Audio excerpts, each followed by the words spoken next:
Alta, about 1,000,000 years from now, the human race will have crawled up to where the Krell stood in their great moment of triumph and tragedy.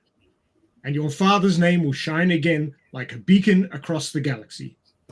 It's true. It will remind us that we are, after all, not God. Because, I'm always confusing myself with God. I just don't know. I just look in the mirror. Oh, look, it's God. No, wait, it's me. That's you for being in South Florida. Yeah.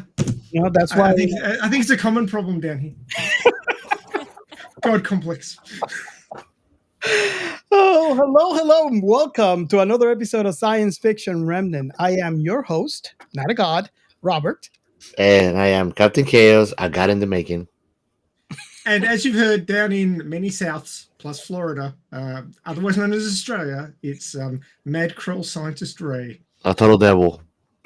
Hey, who do we have on this episode, guys? Well, we have to have her like in every single episode we do, right? But we can't do that, so we take the best next thing. So hello, Chrissy from Madison on the air. How you doing? Hi, guys. Awesome. And if you are new to the show, I actually have a link right now on screen, so you can actually go and find Madison on the air. You want to scan the code if you're listening to, if you are watching us through YouTube. But if you are listening to us via the pod, you can just find the link on the description of the show. And I recommend you pause us right now. We are long format. We Yep. definitely can wait. We'll be here. Madison, and then come back, and we'll be here waiting for you. So, Chrissy, for all our new listeners out there, can you tell them about your show and where they can find it? So, Madison on the Air is an audio drama. I say drama, but it's actually a comedy satire. I take a modern day girl and put her into old time radio shows. So I actually take the scripts from the 30s to the 50s and I put her in there. That's Madison. And she goes along for the adventures. And I make a little bit of commentary. It's a little MST3K, a little riff tracks kind of feel. So it's commentary on the way things were, but also a little bit of tongue in cheek about how we are today as well. And yeah, it's just a lot of fun, a lot of different genres. Every episode is standalone, so you can jump into anything you like. Sci-fi is definitely on my list. Also, we got detective noir and westerns and superheroes. You name it, we got it. Nice. And there is a reason why we have Madison for this episode, but we'll save it for a little later. We save it for a little later. So, guys, what have you been watching this week? I go first. Yeah. Star Trek next. So you guys are going to be happy to know that It's over. It's over. No more. You're running out of Star Trek? You're actually running out? Not that happy for you guys then. Okay, so we just finished Star Trek Picard, and I would have to say season 3, oh my God. All I can say is Star Trek listens to their fans. Something that I think Star Wars need to take a page from their book. But season 3 of Picard, oh my God. If you are a Next Generation fan, if you haven't watched season 3 of Picard, you're definitely missing out. There was a lot of like gasping sounds coming from me watching that whole season. So you were watching it with your wife, so it's not terrible. She really enjoyed it. She really enjoyed it. So then we moved on to Star Trek Discovery, the last season, which we haven't had the time to watch, and I'm expecting that by the time we finish that, there's going to be a new season of Lower Decks, which is sadly to say the last season. The show ended.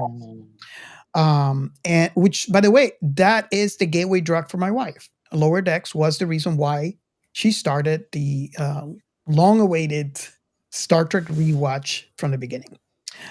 and of course, Strange New Worlds. So I'm expecting by the time we get that, we'll we'll have those shows ready to pick them up. So yeah, we are not done on the Star Trek rewatch anytime soon. And now with the announcement of Starfleet Academy coming in, and they are announcing some comedy Star Trek, which I'm really excited about. Yeah, the list goes on, and of course, I still have not finished my game of Lunar, the Silver Star. If you are Nice. not familiar with that, is actually I want to call it retro now. It wasn't retro at the time, but it's a PlayStation 1 game. Oh yeah, Um, definitely retro now. just loved it. As a matter of fact, I was actually playing it with my daughter came last weekend, and she's like, "Oh my god, Dad, that is." It brings nostalgia because I mean, I used to play it when she was younger, and she actually played the game as well. So it was like it was a bonding moment over a video game. Nice. So Nice. it was kind of You cool. know, my 11-year-old son gets nostalgia from thinking back to preschool, and I'm like, dude, you're 11. Give it a couple of decades. I've got underwear older than that kid. Are you kidding me? Yeah. Oh, nice. And that's all sci-fi related. All right. Me. I've been watching Time of Eve, which is an anime I want you guys to watch. It's very sci-fi slice of life. The Matrix is one of my rewatch that I always go back to. Neon Genesis Evangelion, of course, Oh, again. nice. Hey, The fir- there's a live action movie of that coming out soon. Of Oh, Neon Genesis. Yeah. I want it now. I'm gonna check it out. I am on the fence about that now that you There's mentioned a it. live action Gundam movie coming out as well. Japan's going off. Oh, Isn't that a Netflix thing? I thought I saw a Netflix thing. what is it might like? be Like Netflix. real actors with shitty CGI. Maybe. Ay. Robert's gonna like it since he likes Avatar: The Last Airbender. Yeah. I've been playing the first Ascendant, not the last one, Robert. The first one. Come on, the last is better. Halo It hasn't Infinite. come out yet. Oh, there's a movie. There's a movie that I was watching, Constipation. Have you guys seen it? What? It hasn't come What? out yet. It hasn't come out yet. Oh dear. Then, I hear it's a piece of shit. Don't watch it. you see, that's the problem with Ray. I try to make this bad, and he just proves me I can make it worse, buddy. Listen, he's acting like a true Florida man. Hold my beer. That's Yeah. right. Atomic Heart, which is a pretty interesting game because it's a game that shows you a future where the USSR won the World War. So it's like utopia that they see. And there's AI, and AI takes over. So you're fighting AI in a Soviet future. It's very interesting. And Call of Duty Modern Warfare 3 Zombies, which zombies don't get many credit, but zombie is totally sci-fi, man. Yeah. And don't worry, Robert, we're gonna make you watch zombie stuff again, even if you're zombie now. Listen, I watched One Buddies. I love that. I read the book too. Yeah, no, we're not gonna make you watch romance zombie. We're gonna make you watch zombie. The good thing about zombie and post-apocalyptic things is it's not even about the zombie. It's about how shitty we humans are with each other in a survival mode. That's the fun stuff about it. So yeah, definitely. Only And we'll call that that's everything. Yeah, makes Robert watch zombies again. Yay! I am all up for that one. Newest hashtag. And that's everything I've been watching and consuming sci-fi related this week. That's not a short list, dude. No. You've been hammering it. Oh yeah. Okay, so strangely enough, I watched this movie that I'm not going to mention yet because it's coming up very shortly in this episode. And then when it finished on Tubi, it started playing Thunderbirds 1965. Oh my God, we gotta do an episode of that. The movie. Oh my God. Even Marionette's cop terrorists. That's all I can say. Even marionettes aren't safe. It's like Jesus. Nice. But yeah, I mean, it's another product of its time, so it was a bit more. But okay, fair enough. But one of my earliest memories of sci-fi is Thunderbirds. I remember watching it when I was like 3 years old. Yeah. And it's like, Just I think the more impacting thing is just the way they were walking. mm. and it may have thrown off my my ability to read people's body language for years, especially when Miss Penelope's trying to look sexy as a marionette, and it's sort of like it's trying to a sexy pose. Yeah, sure. Hey man, that's why today we call dabbing. Yeah, basically. That is actually a pose with style, man. But the way they talk too, it's all bottom lip. The top lip does not move. It's all Irish occasion. It's just another flavor of the nutcracker. Yeah, it's uncanny valley from the middle of the mouth down. Dear. Anyway, yeah. So bit of Thunderbirds. Now I love my YouTube recommendations because it throws me up some really weird shit, and I know that Gio's already checked this out because I posted up on our Discord. Oh, you should check out Discord. We get all sorts of awesome recommendations from it. It's called Alien Monday. That was crazy. I love it. It's on YouTube. It is a fan-made film. It's 20 minutes long. It took the guy 5 years to animate it. Wow. It was amazing. It was beautifully made. And like, I mean, it wasn't perfect, but for a single guy animating and wrote the story and everything, it was just so good. It was so beautifully made and unique that I applaud that guy. It's not perfect, but it's a unique thing of its own. You cannot even compare it. You're not gonna find anything like it out there. That's how beautiful and awesome it was. So yeah, I was really impressed. It was a great little story, pretty dark, as you would expect from the question. So the captain had a bad Monday. Oh my god. The question is it Robert safe? It's Alien, man. Maybe. It's like that gray area where like we think you shouldn't like it, but you're gonna be crazy all over it. Oh, okay. Yeah. And it's 20 minutes long, so I mean it doesn't take long to watch, and you will be hooked.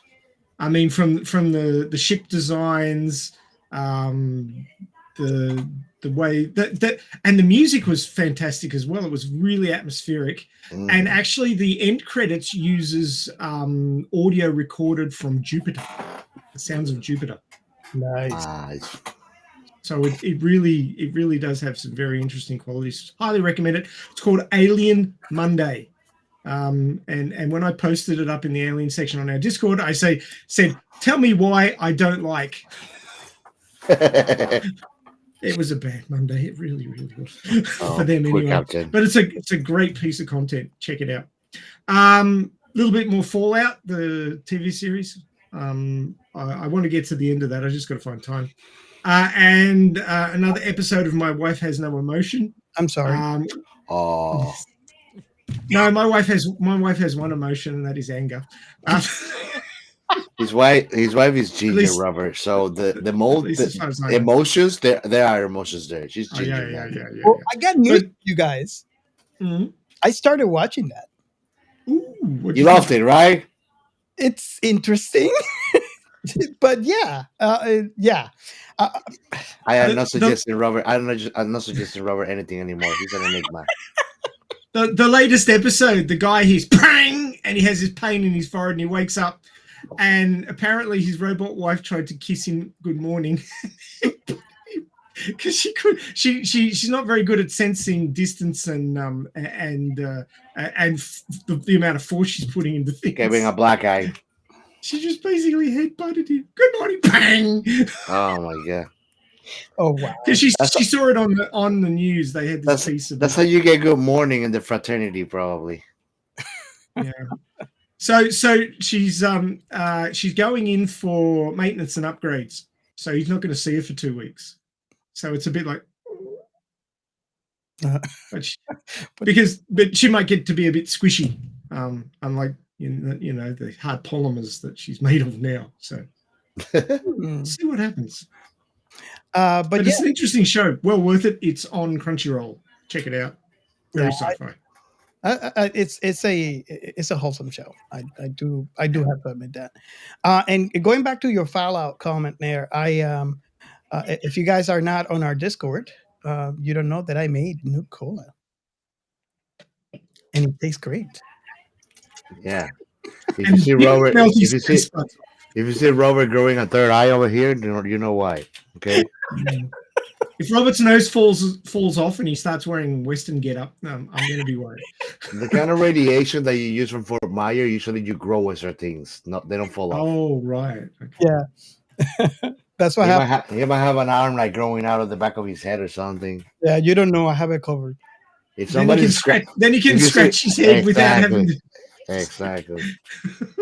I'm so sorry, Chrissy. She should be used to us by now. Yes. If I talk about what I've been watching, can I talk about something that is sci-fi adjacent? Yeah, of course. Because I had always heard of this. You guys are deep in sci-fi. You probably are more knowledgeable. But I'd always heard of it, but I'd never seen it. Finally saw the 8 is Enough pilot with Mark Hamill as the eldest son.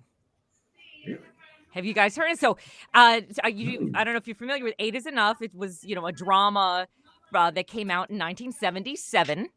So he had just shot Star Wars. It hadn't even premiered yet, and he got cast as the eldest son of eight kids in this drama with Dick Van Patten, and he basically was on contract and wouldn't have been able to do Empire when it came around, but he ended up getting in a horrible, disfiguring car accident. Like, if you look at him from Star Wars versus Empire, he does have some facial reconstruction. And that accident happened when the TV show a pilot premiered. It got him out of the contract because they couldn't continue shooting. Wow. So they recast him, which then opened him up to be able to do Star Wars, or to continue in the Star Wars trilogy. Interesting. So you watch the pilot, he is freaking Luke Skywalker in 1977, Sacramento, California. It's like he totally is that young kind of like, why do I have to do this? And this kind of like a guy, and his hair is exactly the same. It's just like he's just wearing modern to the 70s clothing.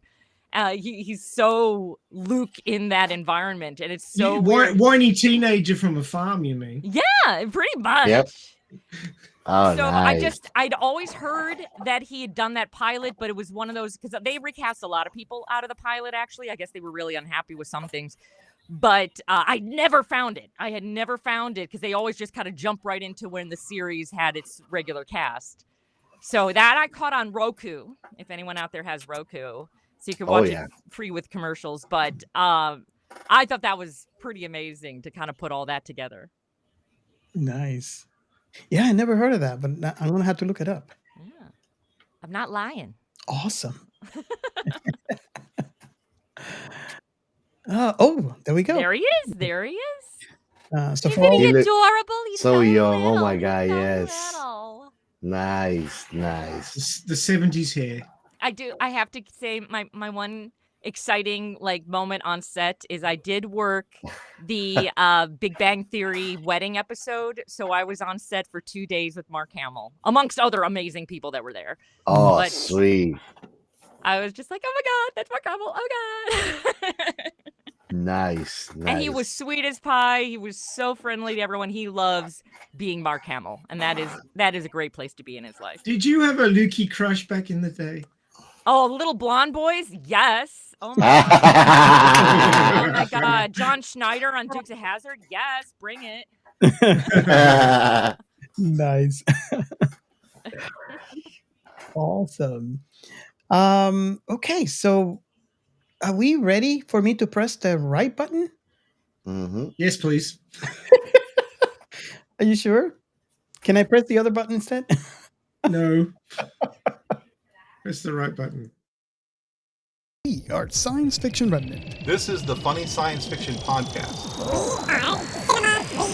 We are the Caribbean Science Fiction Network. We are Monorats. We are One Accord Level 2 Podcast. This is Jesse from Sudden But Inevitable and Open Pike Night. This is Sci-fi. And as you know, we have created a perfect space where everything that you love sci-fi meets and collides, which is that this is sci-fi hashtag. And the beautiful thing about it is that you can use the this is sci-fi hashtag in every social media. It is very universal. And the way that we like to use it is by just adding it whenever we want to search something that we like if I'm looking some cyberpunkish kind of thing, themes, I put cyberpunk hashtag this is sci-fi, and I find a bunch of people that we share the like of that, and you can basically apply it to everything you like. And we use it everywhere, and we just ask you go ahead and do it. It's so much fun to use, and if you like to continue the conversation too, we have a Discord that we use. We have also made a website that our dear Robert created, which is for networking. So if you do content creation or write about science fiction, you can go to thisisscifi.net. Um, right now, it's in its infancy, so you have the chance to be part of how we go into bigger scenes with that. We also have a number which you can call. That is 1305 563 6334. I repeat 1305 563 6334. Also, in our website, we have writers. Actually, Robert this week wrote a very interesting article about how blind we are, which I had read and seen things about it on documentaries in the past, and I got to learn a few more things about it. It's very interesting, and yeah, we are like a color TV, really, if you think about it. There's a lot that goes over our heads and eyes and everything. It is very interesting, fun. I always love uh, the articles that come in our website. They are quick reads, so I invite you to go and check it out and let us know what you think about it. Awesome. Hmm.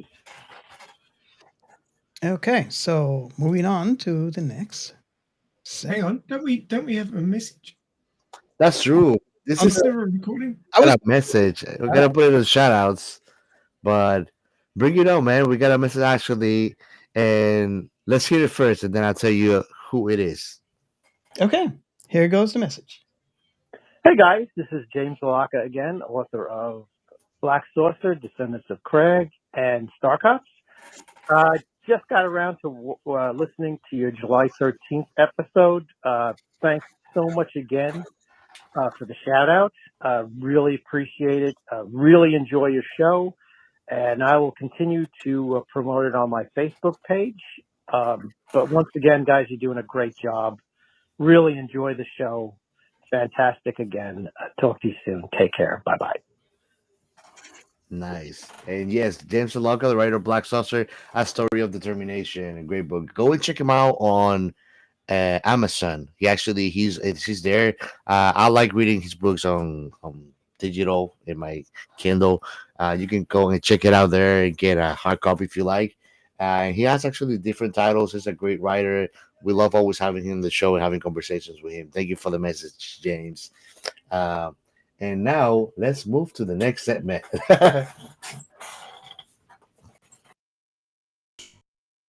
And for these shout outs, actually, guys, we got one new subscriber in our YouTube. It is David Johnson. Welcome to the YouTube, man. We hope that you like everything that we post over there and feel free to comment and participate on it. We appreciate your feedback, and we will be sure to get back to you and engage with you if you have questions or comments. We always love to hear from our audience what they have to say. On our Discord, we have actually we don't have new members, but we have some good activity from friends over there. The party's over lit over there.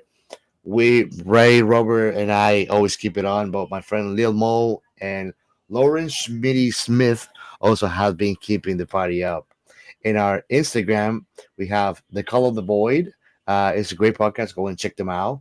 My friend Jorge Luis, King Eljay, which I had the honor of being with him. I met him through another friend of mine that has a podcast called The Tuning End.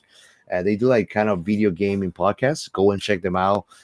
We did like a tournament. I lost, but I had a great time. So you should go and check them both out. King LJ is a music producer and he writes his own music. And the tuning in, if you want to just have a great time watching a gaming podcast, it's a chill watch and it's fun. On our Twitter, X, the Jacked Up Reviews had a thank you, man. Thank you always for their participation. They're an awesome podcast. I love listening to them. You should go and check them out. Faith from Five fans podcast also. It's been awesome to have him. I love listening to him. It's just a great podcast to listen, a great back place to retweet where basically he has people and they have five favorite things that they talk about from each guest. The Real Scuttlebutt podcast, bro, you still Bro, owe me that. I'm a bro, grudging. bro, right here, So bro, right here, bro. Come on. cheers, man.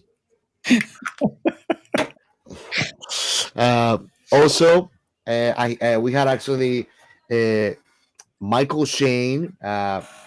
Thank you, Michael, for the participation and your engagement. We appreciate it, and we like to see that you enjoy what we bring in our new episode catalog. We hope you enjoy it. If you have suggestions, please just let us know. We'll be more than glad to hear. Also, Good Times, Great Movies, awesome podcast. Go and check them out. They're always also keeping the party up in the Twitterverse. Ashy Slashy, thank you, man. Thank you for sharing the love, Do, reposting. do Yeah. you know? Do you know who Ash is? Well, I mean, I know him from Twitter. I don't know if he's a famous person that I'm just missing. He's an iconic figure in my head. Have you heard? Have you watched a tiny little movie called um, the uh, Evil Dead? No, and this is how Robert shows to the world that I have no culture. I don't think you need Robert's help with that, Gio. No, I don't. I don't. But hey, I want to blame it on him and Ray just enlarging my list of things to watch every day by the kilometer. It is Cheers. actually it's more in your alley than it is on mine. I honestly don't know why I like the films because they're horror. Because It you're has, an enigma, man. I don't like horror, I and think I that like the films. I think I know the trick to you, man. I had to observe you and stalk you. And if you're having a really, really good day, doesn't matter how messed up is what I show you, you'll like it. So, y- But I'll check it out now, so I can see Ashley Slashy stuff. I love how he puts his tag Ashley Slashy. I was, I was really, really surprised. I woke up a morning and he's like in our feed, and I'm just um, fanboying. Is that a word? Yes. Starstroke, is it? Yeah, Robert's a simp. Robert's a simp. Robert's a simp. Hey, it happens to all of us. Happens to all of us, man. well, yeah, it's um, this one. It, I just it just got me. It's like he actually is following our Yeah, channel and our feed. I feed in Twitter. And he's if you don't know who we're talking about, we're talking about Bruce Campbell, right? It, except for Geo here, who doesn't know Bruce Campbell? Sorry, man. Seriously? You're pretty famous, but I'm gonna treat you like the next best next door guy.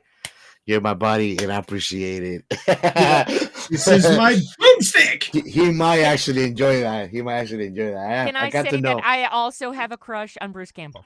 Yes. Oh, there you go. So you should. Yes. So don't. Even in a modern day, I like his modern stuff. It doesn't have to be back then either. He's hot.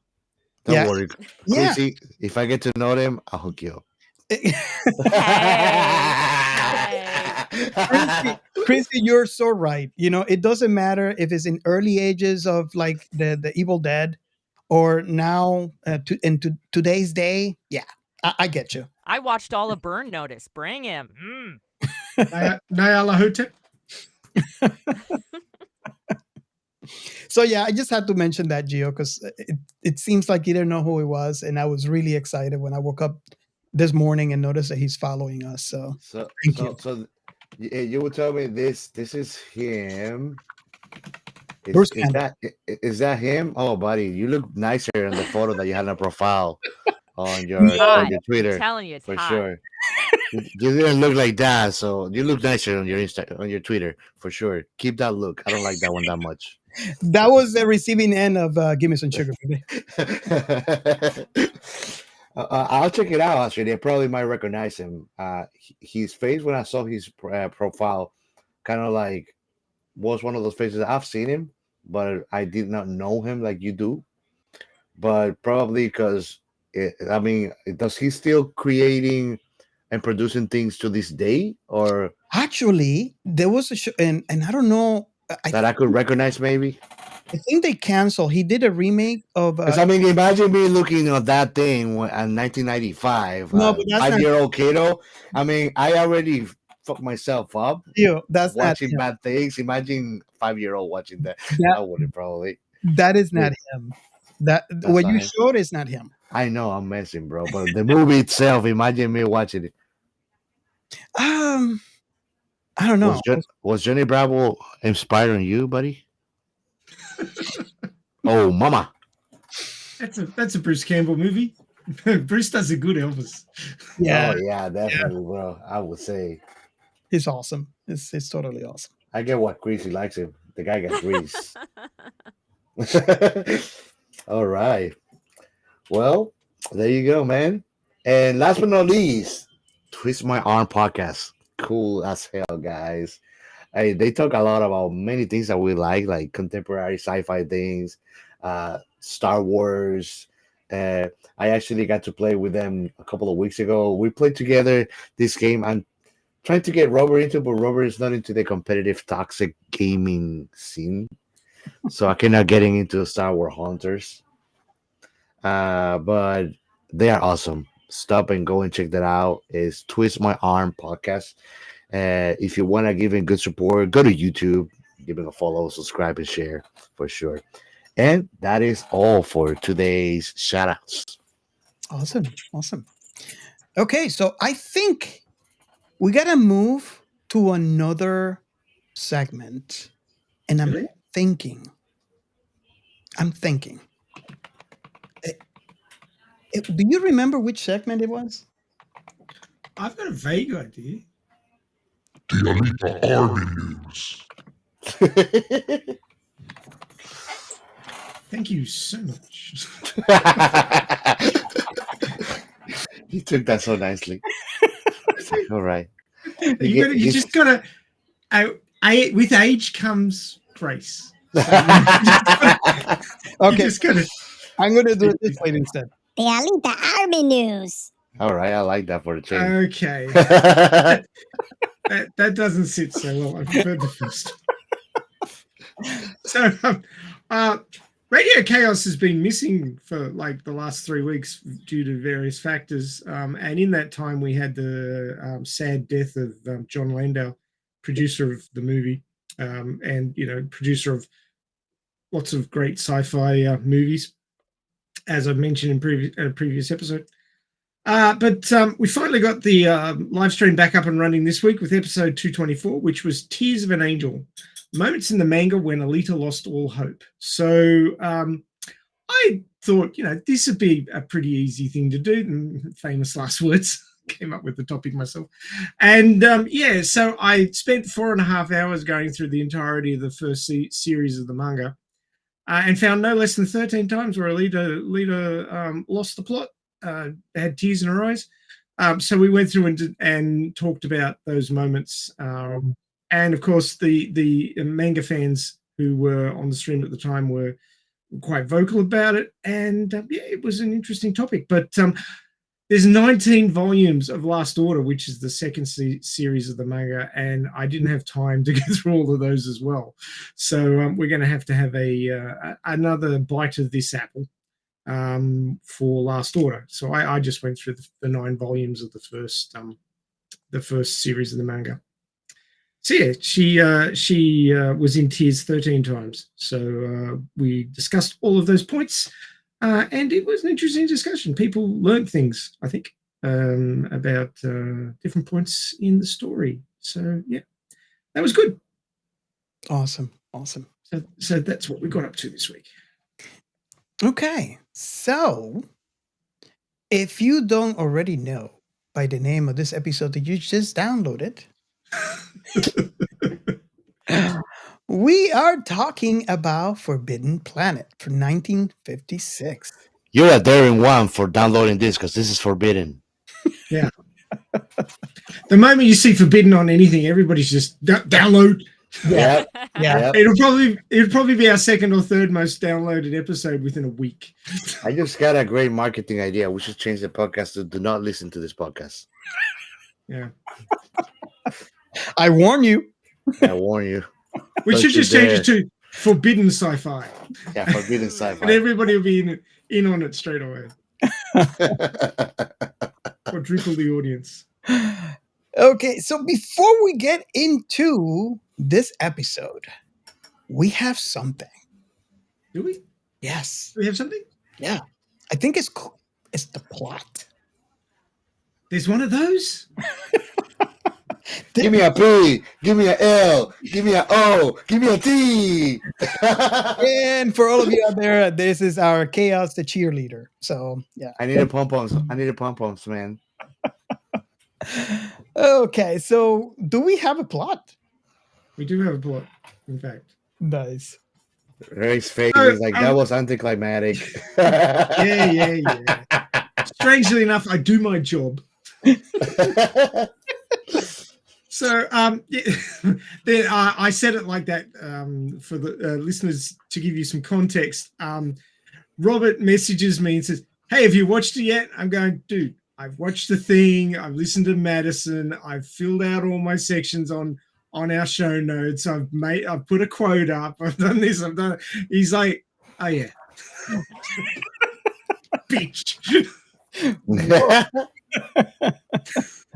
Yeah, we get along well. But anyway, so 1956. You got to remember, first of all, ladies and gents, that this is a different time.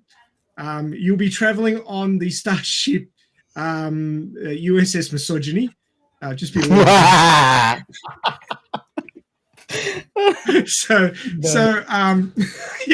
It's going to be interesting. Let's just say that.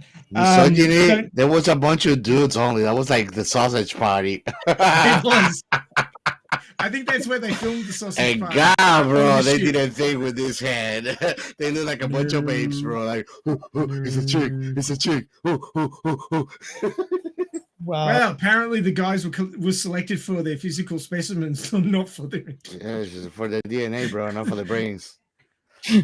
I mean, you could see it with the captain when they actually gave him the IQ test. That was funny.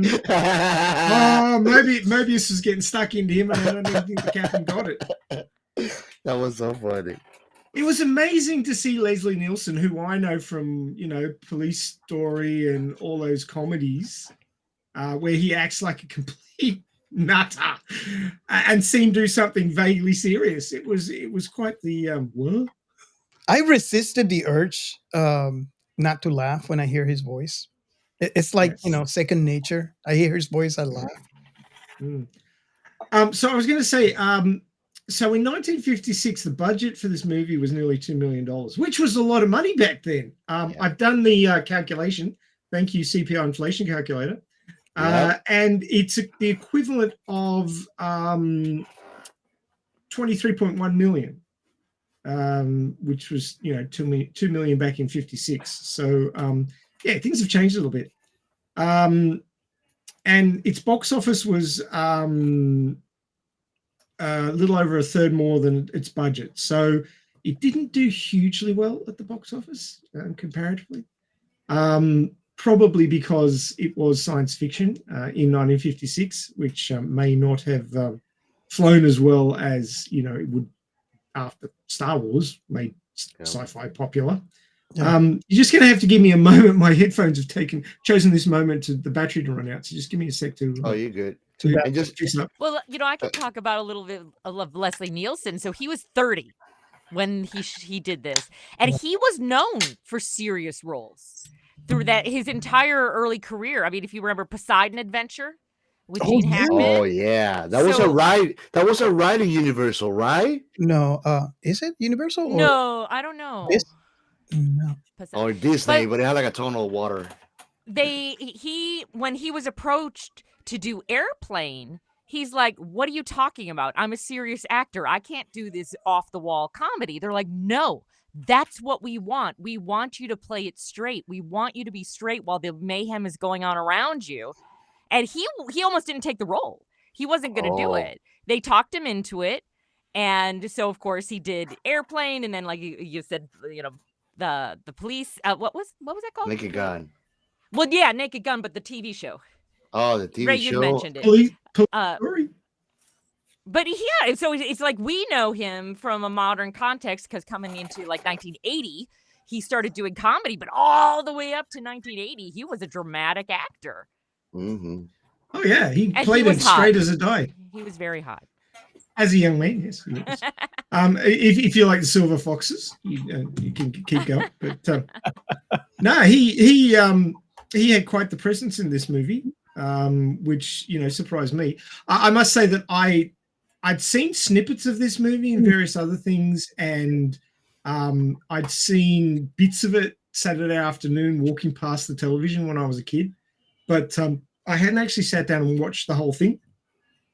I was actually getting it confused with another movie, and I can't think what the name of the other movie is, but it was where they get kidnapped to another planet. The stars of the movie get kidnapped. So I can't remember what that one was. I don't think it was Plan 9 from Outer Space. But it was. It's not Lost in Space. Lost in Space, right? No, it wasn't Lost in Space. No, they literally got lost. They literally they went out and didn't come back. They're like, well, they took Dr. Smith, got on there by mistake, and it shuttled them off in the wrong direction, and they lost contact with Earth, and family in space. Sure, why not? Yeah, I think that in doing a comparison between Lost in Space and this podcast, I think that Chaos would have to be Dr. Smith. Danger, Will Robinson, danger. I do not understand why that is funny. You're jumping to the end already. I'm quoting you, yes. Yeah, so this movie, it had a couple of things in it which were like, things that may have been attributed to Star Trek, but was actually done in this movie, over a decade before that. Where was it? It was the first movie depicting humans traveling on a man-made faster-than-light starship. It was also the first to set entirely on a planet orbiting another star far away from Earth and the solar system. The Robbie the Robot character is one of the first film robots that was more than just a mechanical tin can on legs. Robbie displayed a distinct personality and was integral supporting the characters in the film. And it had the first groundbreaking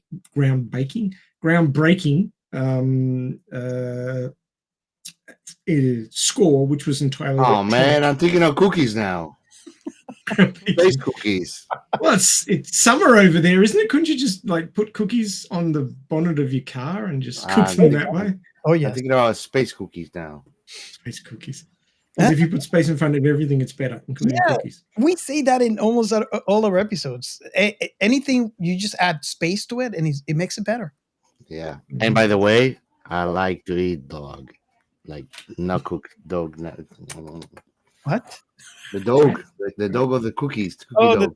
okay, no. Dough. I thought he said dog.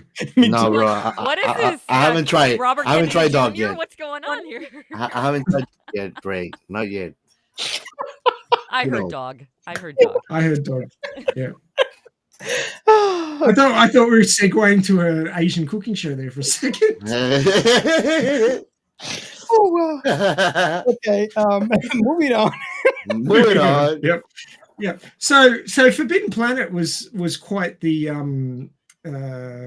trailblazer, as it were, as a sci-fi movie, and they played it straight. There was no joking around. There was a few vaguely comical lines, especially from the cook.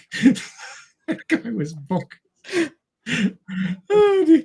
But we'll be talking more about him shortly when we're referencing Madison's take on this fantastic. Well, it wasn't a take on the movie; it was a take on the radio play, which was a take on the book, which was adjacent to the movie. So that makes this complicated, doesn't it? Anyway, I shall plot you up, shall I? I think that's probably plot you. Okay. In the 23rd century, after more than a year's journey, the United Planet starship C-57D, gee, they worked hard on that name, didn't they, arrives at the distant planet Altair 4 to determine the fate of the ship Bellerophon, sent there 20 years before. See, Bellerophon's a great name for a ship. I'd be happy to be on that ship for like a year. Because it's like, oh, where were you for a year? I was on the Bellerophon. It's like, no, I was on the C-57D. It sounds like somebody's number plate.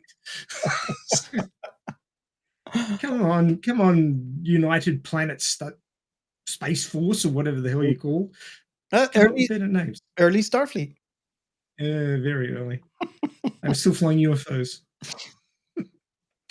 Dr. Edward Morbius, one of the original expedition scientists, warns the ship not to land for safety reasons, but Commander John J. Abrams ignores his warning because, why wouldn't you ignore a scientist over, orders that were given a year ago when they didn't know anything? Adams and Lieutenants Jerry Farman and Doc Ostro were met by Robbie the robot, who transports them to Morbius's residence.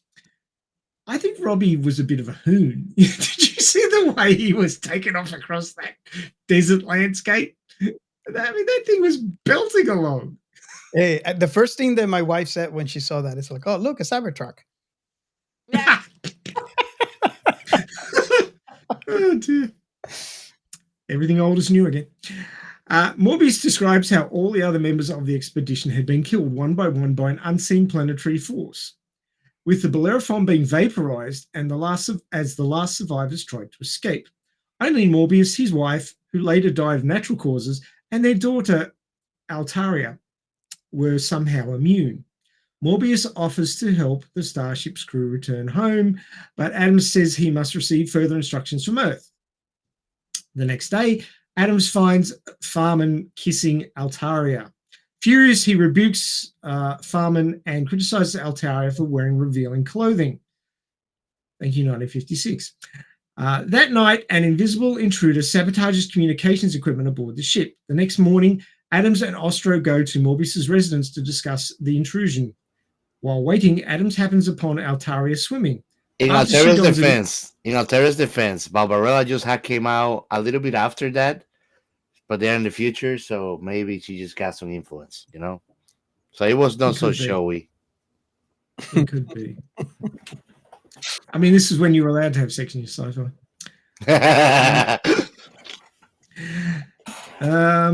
While waiting, Adams happens upon Altaria swimming. After she dons a new, less revealing dress, Adams apologizes for his behavior towards her, and they kiss. Just because. Who gets him? He complains about a less revealing dress, but all he wants is to take it all off. He just wanted to have something to do, I guess. He didn't want it done for him. Well, she hated him the day before. That's what I don't get. Yeah. They are suddenly attacked by Altaria's pet tiger, and Adams is forced to disintegrate it with his blaster. Probably because he was stronger to fight. But anyway, Morbius appears to tell Adams and Ostro that he has been studying artifacts of the Krell, a highly advanced race that mysteriously perished in a single night 200,000 years before. One such device enhances the intellect, which Morbius has used. He barely survived, but his intellectual capacity has doubled. Another is a vast 8,000 cubic mile or 33,000 square kilometer underground machine, still functioning, powered by 9,200 thermonuclear reactors, because they're hot. Adams tells Morbius that he must share these discoveries with Earth. Morbius refuses, saying humanity is not yet ready to receive such limitless power. Much like that. Adams erects a force field fence around his starship, but the unseen intruder easily passes through and brutally murders Chief Engineer Quinn, who was repairing the damaged communications equipment. Morbius warns Adams of his premonition of further deadly attacks. Gee, I wonder why he had that premonition. We'll find out. That night, the intruder is detected approaching. Its outline and features become visible when it enters the force field, and blasters are fired at it to little effect. The thing kills Farman and 2 other crewmen. No, actually, they killed themselves. They ran up to it. Why? You have ranged weapons, you idiots! That is so funny, man. Yeah. Anyway. When Morbius is awakened by Altaria's screams, the creature suddenly vanishes. Dun, dun, dun. Adams tries to persuade Altaria to leave. Ostro sneaks away and uses the Krell intellect enhancer and is fatally injured. Before dying, he informs Adams that the underground machine's purpose was to create anything by mere thought anywhere on the planet. However, he tells Adams that Krell forgot one thing: monsters from the id. The machine gave the Krell's own subconscious desires free rein with unlimited power, causing their own extinction in one night. Adams deduces that Morbius' subconscious created the thing that both killed the original expedition members and attacked his crewmen. Morbius refuses to believe him because, being told something that is pretty, it stacks up. There's lots of circumstantial evidence, and a scientist just refuses to believe him just because. There was no Google. He couldn't. Well, he couldn't Google it, so yeah can't believe it. It wasn't on Google. Yeah. Altaria tells Morbius that she's leaving Altair 4 with Adams. For some reason, the guy she hated 2 days ago is now her lover. There you go. 180. Robbie detects the creature approaching. Morbius commands Robbie to kill it, but Robbie knows that it's part of Morbius and he shuts down, being programmed to never kill a human. Adams, Altaria, and Morbius hide in the Krell lab, but the creature melts its way through the impenetrable doors that protect the entrance. Morbius finally accepts the truth and confronts and disowns his other self, but is fatally injured by the creature before it vanishes. Before he dies, he tells Adams to activate the planetary self-destruct system, warning them that they must be far away in deep space within 24 hours to be safe. At a safe distance, Adams, Altaria, Robbie, and the surviving crew witness the obliteration of Altair 4. Adams reassures Altaria that in about 1 million years, the human race will be making the same mistakes the Krell did. They embrace as the C-57D heads back to Earth. Roll credits. Those funky credits that are sort of like this. That was supposed to be a positive message, but it really was grim if you think about it.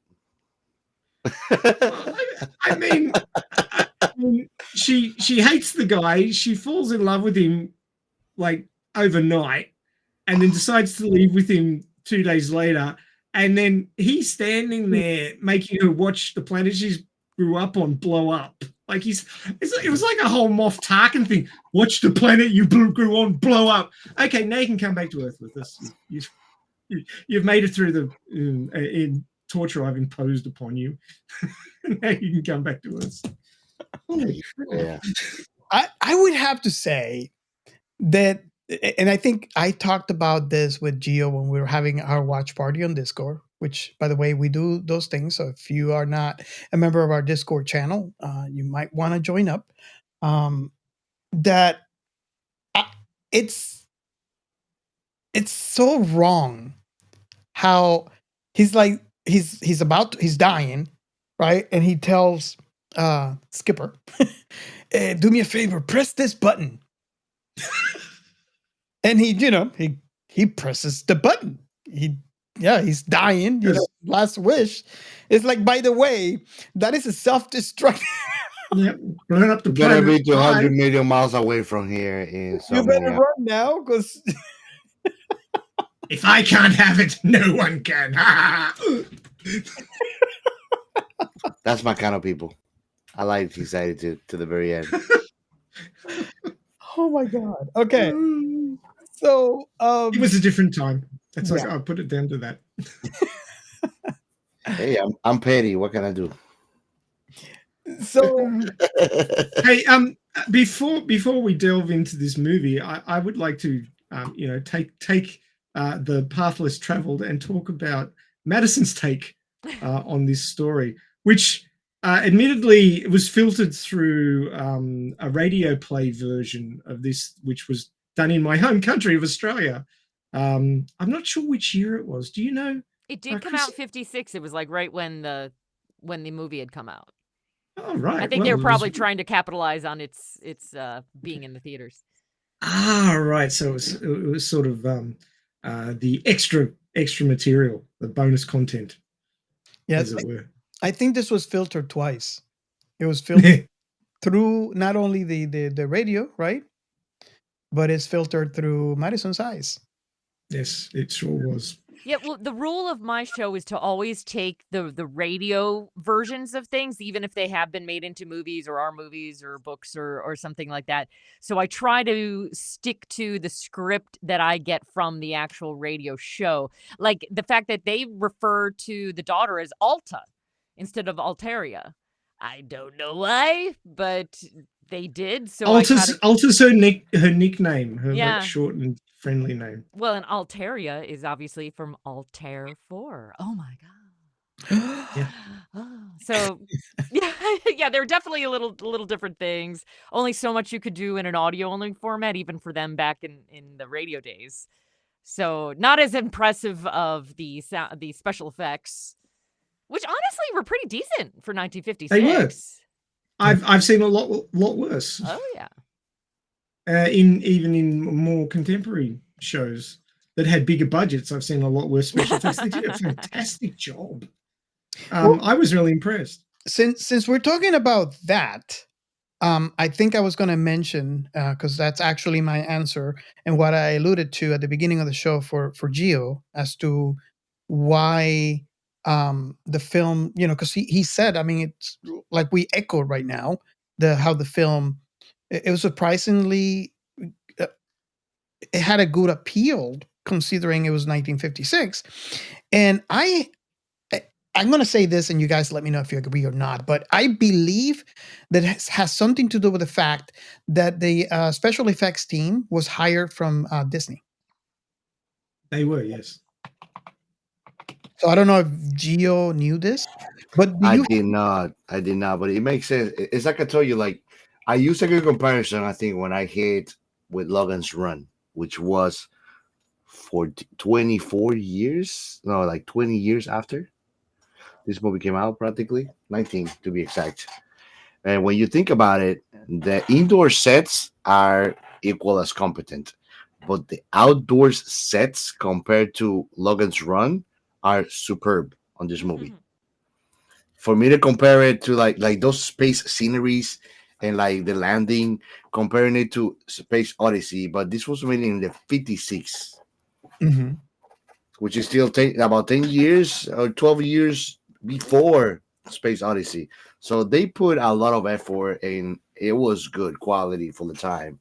For the things that I've seen of the time, it was high quality for sure when it comes to production. For an example, Robbie the Robot cost $125,000 to make that prop. And that was in 1956. In today's US dollars, it would have been nearly 1.5 million. Wow. That they just For make Robbie him the Robot. CG and they wouldn't put the effort in. This is true. This is Yeah. true. But yeah, I'm just looking at equivalent dollars. Now, CG isn't cheap either. No, It yeah, would just it's be fine. Andy Dude. Serkis in the little green suit with the ping pong balls. That's probably just they probably, if you think about it, the chocolate factory closed just recently, and that was an Oompa Loompa in there.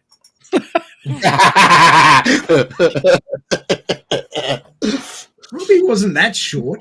No, he was a Well, big guy. He if well, you try when to he- put a normal person inside, like his head is completely glass with all these mechanical things moving inside, so you're gonna Yeah, put a but- real person there. But the thing that the whole setup was huge. So yeah, a normal person would have fit inside.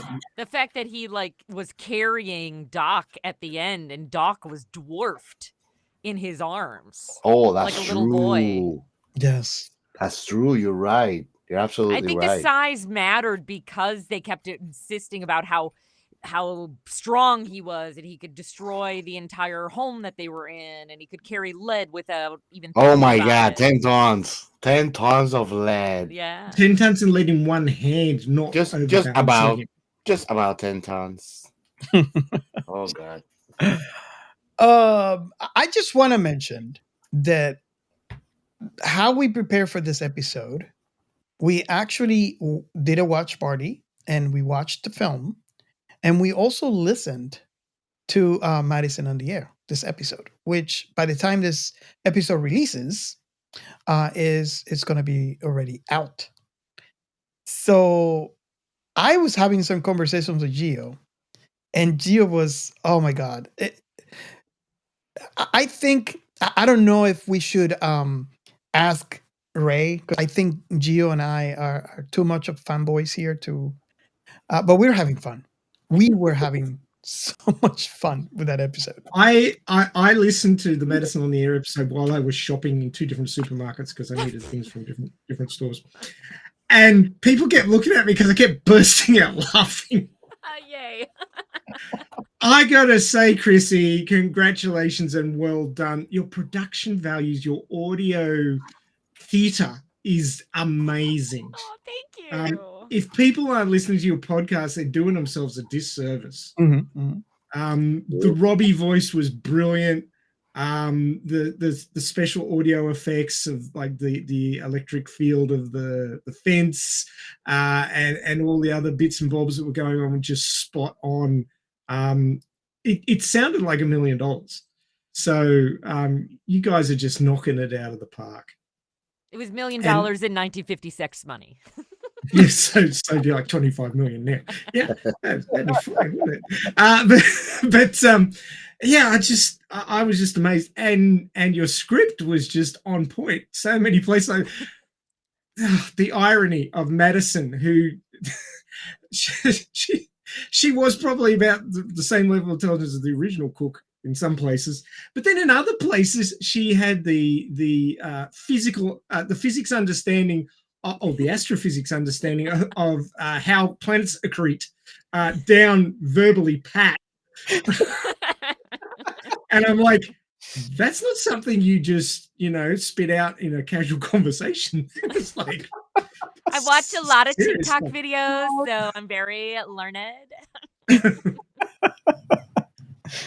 What you said was longer than a TikTok video. How you managed that. Yeah. It was more like a TED talk. Come on, we'll go up from TikTok to TED. It's up a level.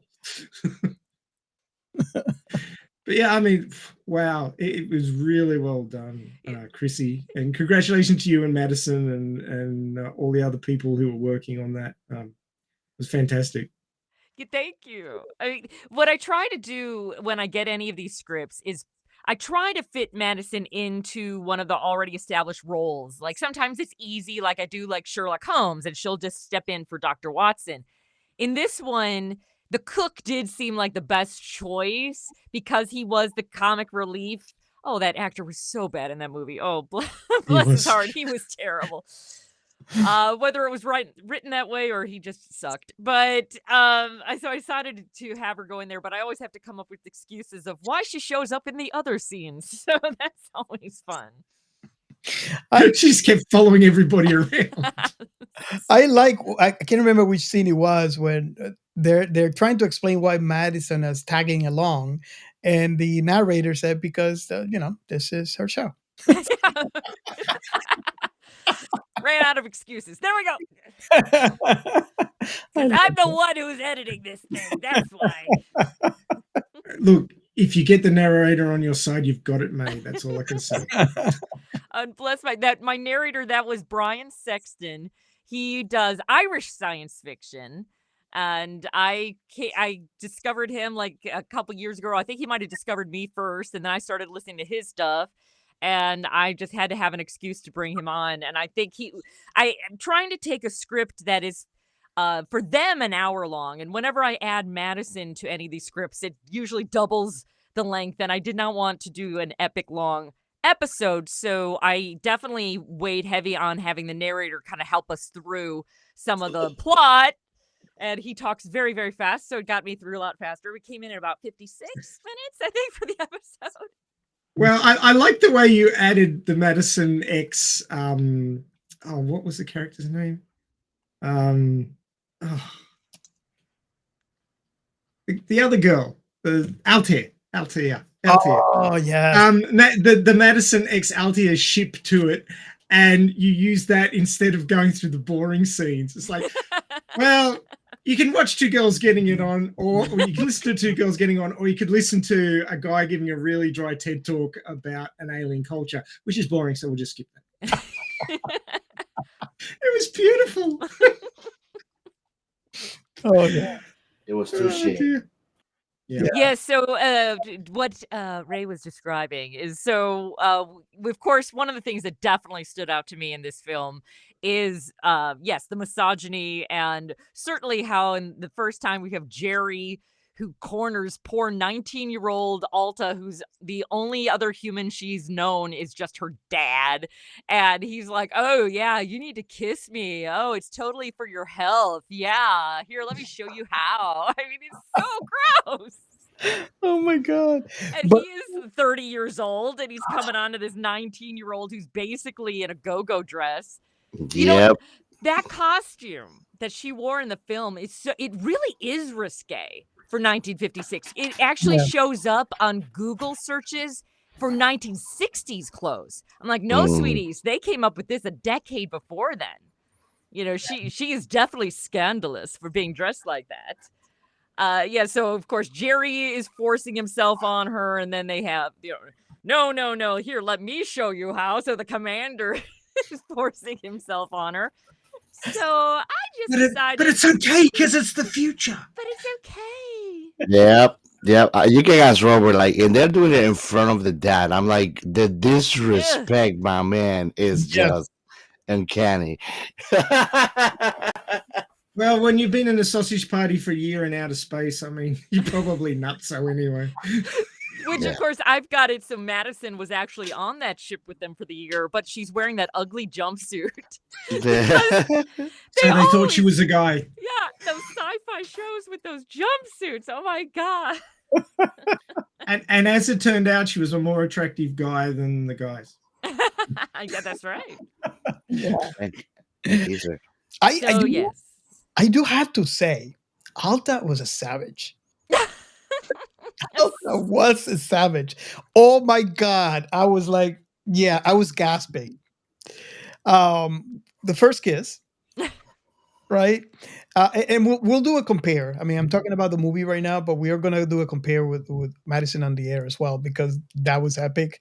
But the first kiss, right? She's responding to I don't know what's wrong with me, but I didn't feel anything. That, and I can't remember the actual wording of it, but that oh my God, I didn't even know where to begin in there. But before I go in, do you have any comments on that scene on the movie before I move on to Madison? You guys remember that scene on the movie, no? Oh yeah. Of course, that is how ED is created. Okay.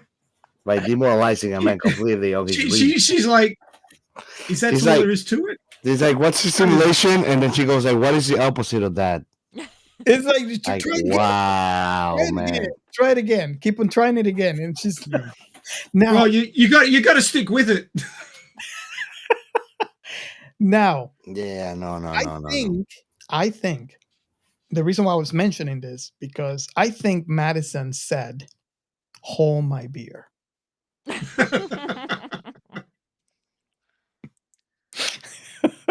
Hold my beer. Do you guys remember? Hold my alcoholic cocktail. I think there was, and Chrissy, correct me if I'm wrong because everything is mixing together. I'm just having so much fun with this whole story. But on your version, the first one, I didn't feel anything, and then the second kiss was, what was the opposite? Of stimulation, yes. Repulsion? I think I lost my drink. I believe at 19 the term is oogros.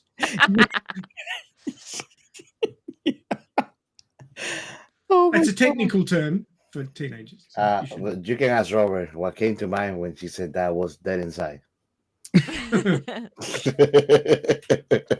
Oh wow. Yeah, I definitely was not going to let the men take advantage of poor Alta in my version. Nope. Oh, but she was already a savage, right? At least that's what I noticed on the film. But Madison's version is like, yeah, step it up a notch. And then well, we she always says, know that "Hey." whenever we always realize that whenever Madison gets involved, it has to step up a notch. There's no other option. Yeah. You're going to say, Chrissy? Oh, just that, Alta was just, experimenting. And, well, hey, Madison, can I try this kiss thing with you? Like, why not? She didn't seem to care who it was. So. Well, she's curious. Yeah. She was curious. These guys are talking how she's supposed to feel this thing, and she's not feeling anything. So she's trying out. I mean, if you consider really, if this was never introduced to her, this is not a weird thing for her. Everybody is suggesting it to her. You don't see in the movie. I don't know, like you don't see it in the movie, and not even in the radio drama. That is expressively, I don't know if in the book, but by the father, suggested don't do it. But he is just like quiet and observant about it. He's a true scientist. There you go. So when you think about it, it is like there's nothing really holding her back to think I should not think of this way. There's not a social construct around it. It's a normal. It's a normal thing, It's like, why don't you kiss her like everybody else does? well, if you think about it, it is a somewhat bizarre social construct that the only two people are there is a father and a daughter. Now he's got his experiences from when he grew up, but he's never been a father before. He's never had a daughter before. His wife died early on, so she's not there giving her input from a woman's perspective. So he's just like, well, I love my daughter and I look after her, but I really don't have any concept. I don't have any social programming about how to be a father, what my daughter's limits should be. She's 19, so, well, at least in Australia, she's legal. She can make her own decisions. She doesn't have to do what he says anymore. So, I mean, it is a very strange situation. It's kind of like family in a cabin in the woods that have had no contact with the outside world for 19 years or 20 years. It's kind of one of those sorts of, well, they're special because society has had no impact upon them. And he's a scientist, and scientists are well known for standing back and observing. Yeah, that's what they do, and making theories and testing them, and not really getting involved. So he's sort of doing that as a father as well. It's his standard modus operandi. And I think he was kind of autistic. He did feel a little autistic to me, Well, which he a had lot of his good science. brain boosted, Oh yes. by the Krell machine. But I do kind of feel sorry for Altaria, being, a teenage girl trapped on a planet with her father and a robot, Yeah. and nothing else. It's like no fashion magazines, no friends to talk to. Well, she had animals, but she's not going to get romance talk from them. And she's been educated. She's got all this theory, no practice. So I think we feel sorry for her because that's not the normal thing for us. But when you look at it from an outside perspective, it's like she doesn't know what she missed. So it's not like it's bad for her. It's a normal thing for her. Actually, it's not the same. But I saw this a documentary about this girl. She grew up and her parents were natural biologists. They did like documentaries and photography, and she grew up just around animals till she was like maybe early puberty, and like for her was normal, and like the only contact she had were her parents and all sorts of animals, elephants, cheetahs, lions, and the kiddo knew how to communicate with them. So you can see like how adaptable we are to like whatever we are, and it might not be normal, but if you don't miss it, what is there for you to really miss? Well, that goes to her clothing, which, I found that as a very interesting section in a modern context because we hear a lot in modern day about especially, girls in high school getting shamed for the clothing they wear because don't you know if you show your shoulders, the boys will get excited. And that is still a very modern way of shaming a young girl for her choice of clothing where she chooses to wear it for comfort or because it's warm outside or whatever. And even in modern day, we hold her responsible for the men being turned on. And so that section where the commander just blows up at her and how dare you wear this in front of all these men who've been in a spaceship, and like you're saying, like she doesn't know, she hasn't been, why would that upset anyone? She's just wearing whatever she chose to wear. And he brings her to tears, which then the next scene she's in love with him, but it's like that fact that the 1950s was imposing that sense of women need to present themselves in a certain way because men can't control themselves. And I kind of wonder if in 2020 or whatever, if we'll still be doing this. But Madison doesn't let him get away with it. No. Nope. Oh, she didn't. In fact, she gets her own really cool outfit made by Robbie. So. Can we talk about the really nifty replicator? pre Star Trek. Sure. Do you want my take on it? The part I talk about? Give me some good 60 gallons of whiskey right now, please. Oh my God. 60 gallons of whiskey and a whole bunch of sex toys. We're good to go. Whoa. Oh my God, that was clever, by the way. Right, Madison? How Madison didn't say anything. That is a very large duffel bag you have there, Madison. She's been alone on this trip with these disgusting guys. She's been taking care of business. That's all I'm saying. But I thought, and that's what I'm saying about Altaria. She's been on that planet without any sort of stimulus. She went through puberty. She had hormones. I'm sure she's like, what are these things for? I have no clue. And now she has the tools that she needs. Well, the replicator I make the joke early on about how Robbie caters their entire lunch, the first time that they meet Dr. Morbius and everything. And, it's just with the way they built the robot where his stomach opens up and they just take the food items out of his stomach. Maybe a little awkward to have a humanoid creature and you're taking food out of what was just above his crotch is all I'm saying. It's maybe Star Trek did a little better by removing the human-esque delivery system. Funnily enough, in the anime that I mentioned that I've been watching called My Wife Has No Emotion, Oh yes. she has one of the, she has like a little warming section in her abdomen. Oh, I Yeah. bet she And does.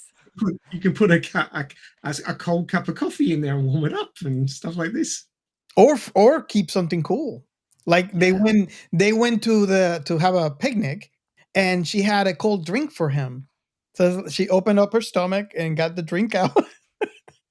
And then That's not at all awkward. Not at all. No, not at all. and he wanted what is it, boiled egg? So they put it inside a glass with water, put it inside, and she cooked it. Very Oh, handy. But then she ran out of juice. You got to stay plugged in when you do that kind of processing. Well, actually, her hair is a solar collector, but it got cloudy, so she ran out of juice. he was considering carrying her, but that bad news for his back. Yeah, she's a bit too heavy. Yeah. But you can't tell a girl that, so shh. Even if she's a robot. Or what is a robot? Yeah. Robot. Robot. I actually researched that phenomenon, because you will find that in stuff from the 50s, early 60s. Like the first time I ran across someone saying robot was actually a Twilight Zone episode. And I'm like, what? Did I just hear that right? Did someone actually say robot? And apparently, because it was a new word, it had just come into being through science fiction, that there was no, like, we hadn't settled on this is how you say it. So it became almost like a regional accent, like Leslie Nielsen, just like, yeah, robot. That's how I say it. And it was like nobody blinked an eye. And nowadays it's just like, I'm sorry, what did you just? It's spelled with an O. What? But that was a thing. Well, that was a mechanical thing. frog is a robot, isn't it? There you go. I almost felt like Madison was twitching every time they say Absolutely. no robot. Oh, So Robert, what's that question you always ask at the start of the show, but we're kind of a bit past the start? But oh yeah, we completely skipped it. Completely skipped it. Ask it now. Yeah. So, for all you listeners out there, there is a question that we normally ask at the beginning of the show that I'm going to ask now. The question is, how old were you when you watched this for the first time? And what was your very first impression of that such thing? I don't know if I should go first. You go on. I can't remember how old I was. All I'm going to say is, and I might age myself here. We know how old you're younger than me. Well, my upbringing was a little weird, I guess, because, well, let me say this, and then you guys can judge based on what I'm going to say. I watched this. I didn't know exactly what I was watching. And hence the reason why I can't remember how old I was. So I must be very young. It was very impacting for me because I always, I guess, at a very early age, loved science fiction. Impacting for like the robot and the scenery and the ship that looked like a UFO. But I had a black and white TV. Now, color TVs were a thing. I just mid 60s color TVs came in the US. I didn't have a color TV. I had a black and white TV. So it was black and white for me. So it was, and notice how I'm like pausing here because I'm really digging in. And I think that should say how old I was. Just the fact that I'm like really digging into my memories. But it was really interesting. I mean, you're nothing special. Ray can remember stuff from when he was 3. I cannot remember stuff from when I was 3. Wow. I remember being glued to the TV. And I couldn't, I know now because I rewatched this film over and over again. He knows now because he uses glasses. Now he got myopia for being glued to the TV. But yeah, back then, I don't know if you remember, those TVs were like the knob, the tack, tack, tack, tack, They got two knobs, didn't they? BHF and UHF, I think. Yeah. Yeah. And then you have one for the volume that will turn on the TV. Yes. It will click, and then it was the volume. And then, yeah, I remember, man. I had one. exactly. But I remember being glued to the TV. I have no clue what the story was about, but I loved the visuals. I was just stuck to the visuals. You know, the landscape of the alien planet and the spaceship and the ray guns and how they sounded like and the robot and a robot. Um, Love it. but yeah, that was my very first impression. I was just glued to the TV. The visuals got me. Do you think, Ray? Do you think that being glued to TV back then is like the iPad Kid version back in the day? Yes, very much so. So you were an iPad Kid, Robert. Go Yeah. ahead. I remember when we first got a color TV, which was 1974. I was 5 years old, and I remember I was so amazed that the pictures that I'd been watching up to that point in black and white could be in color as well. And it's color. How did they do it? And I got up really close, like back when I could focus, like yeah. And I got up really close, and I saw that there was a green, a red, and a blue pixel. Like they were long pixels, Yeah. and they were all in little groups. And I went, "Wow, that's how they do it!" Yeah. So, amazing! I found one of the magics of life. How the time passes. Now his hair is black and white.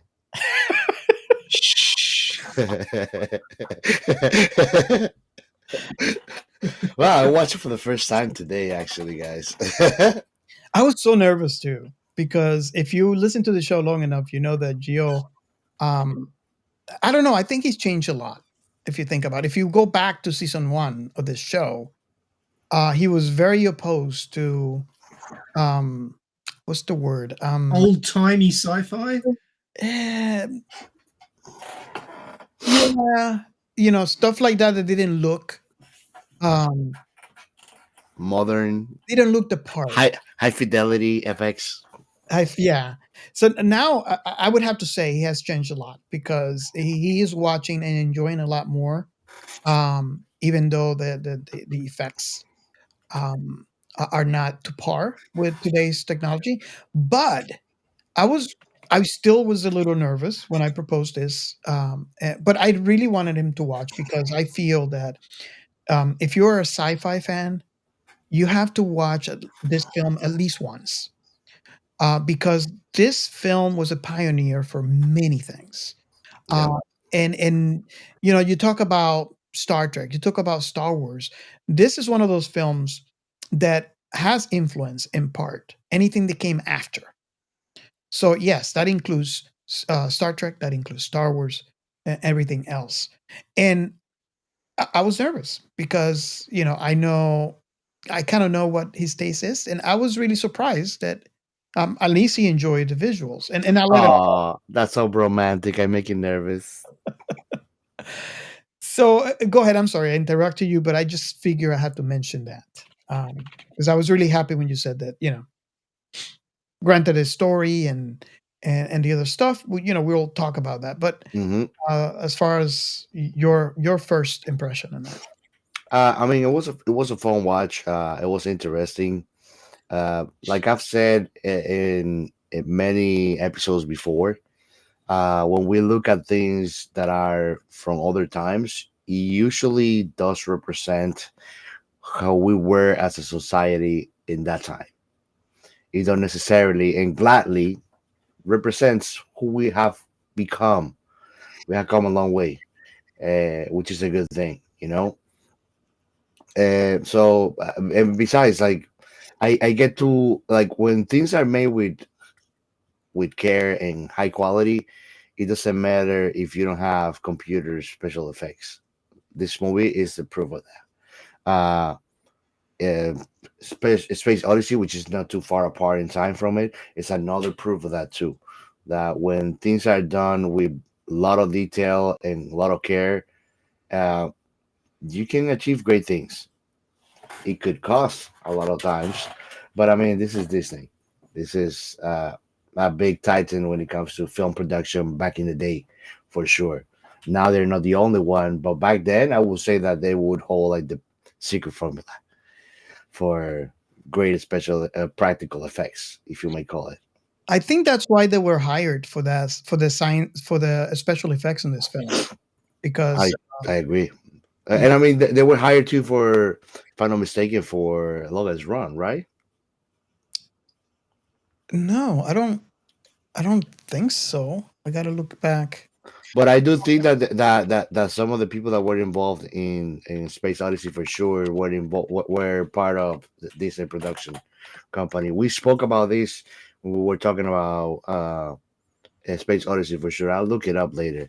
But my point is that it's one of those movies that it's it's what it was supposed to be, and it stands through time. I think that it did influence a lot and what science fiction became throughout the years for sure. And I enjoyed the comedy on it too. There was comedy on it for sure. It wasn't hardcore on the science, and that's totally fine. I think that that's one of the things that made this movie more friendly to a broader audience.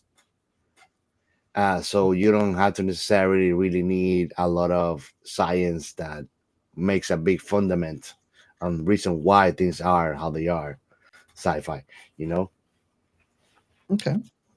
And if you love sci-fi and you call yourself a sci-fi fan, this is one of them that you had to put in your bucket list and check mark it for sure. Yeah. Yeah. Uh, Oh, by the way, Rabbit, rabbit, rabbit, rabbit. oh, I call him Kermit the Borg. for our listeners out there who are not watching on YouTube, and I guess the question is why not? They, can you explain what are we watching? Oh, I just found we were talking before about Robit, and I said, well, that's a robotic frog, obviously. Rabbit. It's like ribbit, robit, sort of thing going on. So I found a picture of a robotic frog and put the word robit next to it. And then while I was uploading him so that we could view him, I came up with the name Kermit the Borg. So this is how strange people's minds work, ladies and gentlemen. Oh, nice. You should put that in our Discord. I will put it in the Discord. So if you want to know what Kermit the Borg looks like, you can jump on our Discord or check out this episode when it comes to YouTube, which will be 1 month after the pod drops. Awesome. So Madison, how I don't know if you, well, I know you concentrate more into the radio dramas, but if you watch this film, how old do you say you were, and what was your very first impression? The first time I saw it was a friend of mine who was hardcore into sci-fi was like, "You haven't seen this, you have to watch this." So I was probably in my late 20s when I first saw it. And now I had grown up as a huge fan of Lost in Space, as we've mentioned Lost in Space earlier in the broadcast. So I remember being confused because it did look like clearly Lost in Space took their hint from Robbie and made their robot very similar in structure, in design. So I just remember being confused, not quite going what's going on. I think as in my late 20s, I think I could feel the weirdness of how the women are, Alta was treated, and was just like, what? So it didn't really land on me too much then.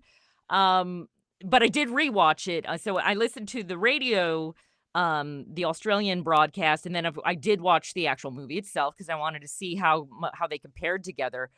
And I think it's, reflecting everything what you guys are saying, that, I was expecting it to be a lot cheesier in this special effects department. And I was always pleasantly surprised how well they did it. And because I also, on my show, I've done a brief history of 1950s sci-fi, kind of like what the themes were and why they kind of, everything fell into these kind of categories, because it was subculture. People weren't scrambling to see sci-fi in that era. That was not, it wasn't mainstream, It was the cowboy movie era. Yeah.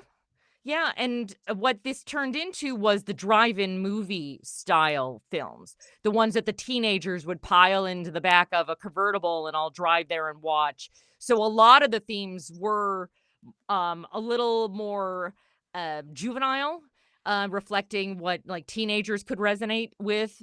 Whereas this Forbidden Planet clearly was trying to break out of that and was truly trying to be more mainstream. I think, Ray, what you were saying about with how high the budget was for its era, that is reflected in that they were really trying to make something that might be a little more mainstream. I don't know that audiences were quite ready for it, but the right audiences were.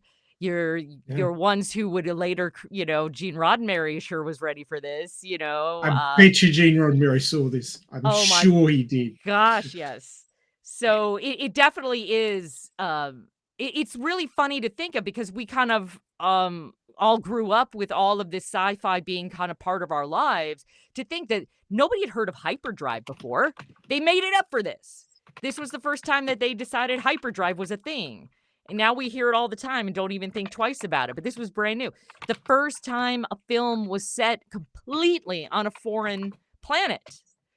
In fact, some of the other sci-fi I've done on my show have been from the series, their anthology series, Dimension X.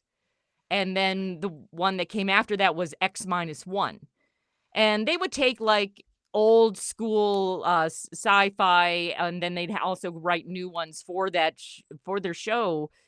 And I would say that they were still not super popular. They were kind of still like they were hard to find. There aren't a lot of sci-fi shows in old time radio. And so I don't know. I just think that this was groundbreaking in so many ways. And definitely, like you're saying, if you are a fan and you have not seen this movie yet, definitely see it. And then if you want to see it with a little bit of commentary, you can listen to my version of it. The Mystery Science Theater 3000 exactly.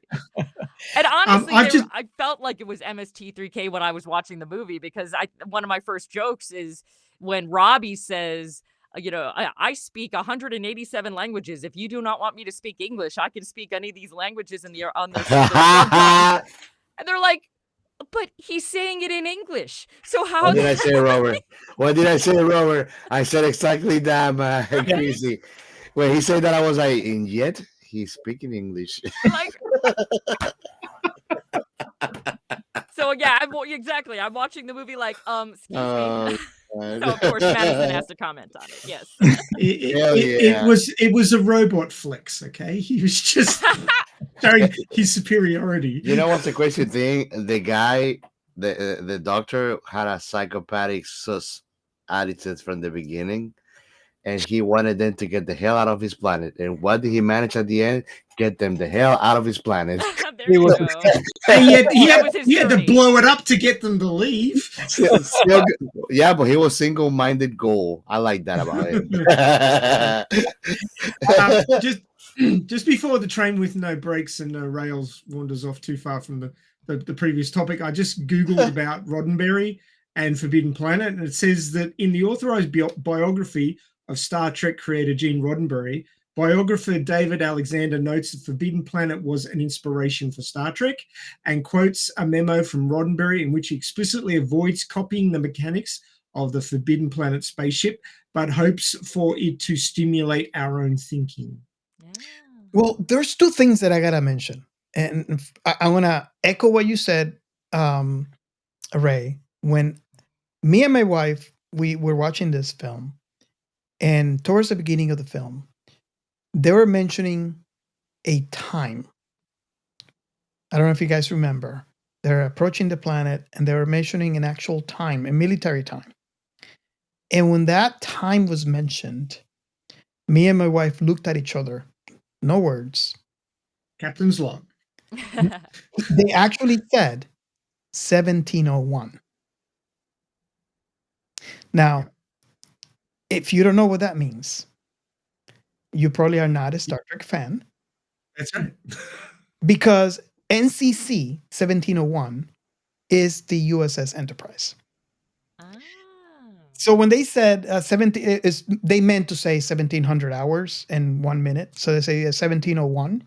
Me and my wife looked at each other, and we almost said it at the same time. Star Trek. Only steal from the best, right? Yes, it's amazing. Now, um, I was gonna say something about. I guess I derailed myself. So let's continue. Well, I haven't weighed in on this question yet. Go ahead. I'm the last to go. So I think I mentioned it briefly before, but I hadn't actually watched this movie all the way through until I was yesterday years old. I'd seen snippets of it, and I got the feeling that I'd seen snippets of it, on Saturday afternoons when it was being shown on TV, and being a small child, it wasn't flashy enough to catch my attention. Maybe I didn't actually see the sections where they're firing all the energy weapons at the invisible entity, but I hadn't stopped to watch it more than a few minutes. I probably saw Robbie the robot and thought, oh, he's interesting, but he wasn't doing much, so I went off and played with a ball or something like that, because being young, it's kind of hard to sit down and focus. In fact, I was talking to my son last night when he was about 4.5, I think. My wife sat him down in front of Star Wars because she thought, oh, he might be old enough to enjoy this. He fell asleep. And I talked to him about it just last night. He said, I vaguely remember that. I remember sitting there going, I'm so bored. I'm like, how can you say that about You're Star not Wars? my son. I disown you, go away. And I said, well, you might feel differently about it now, and then again, you might not.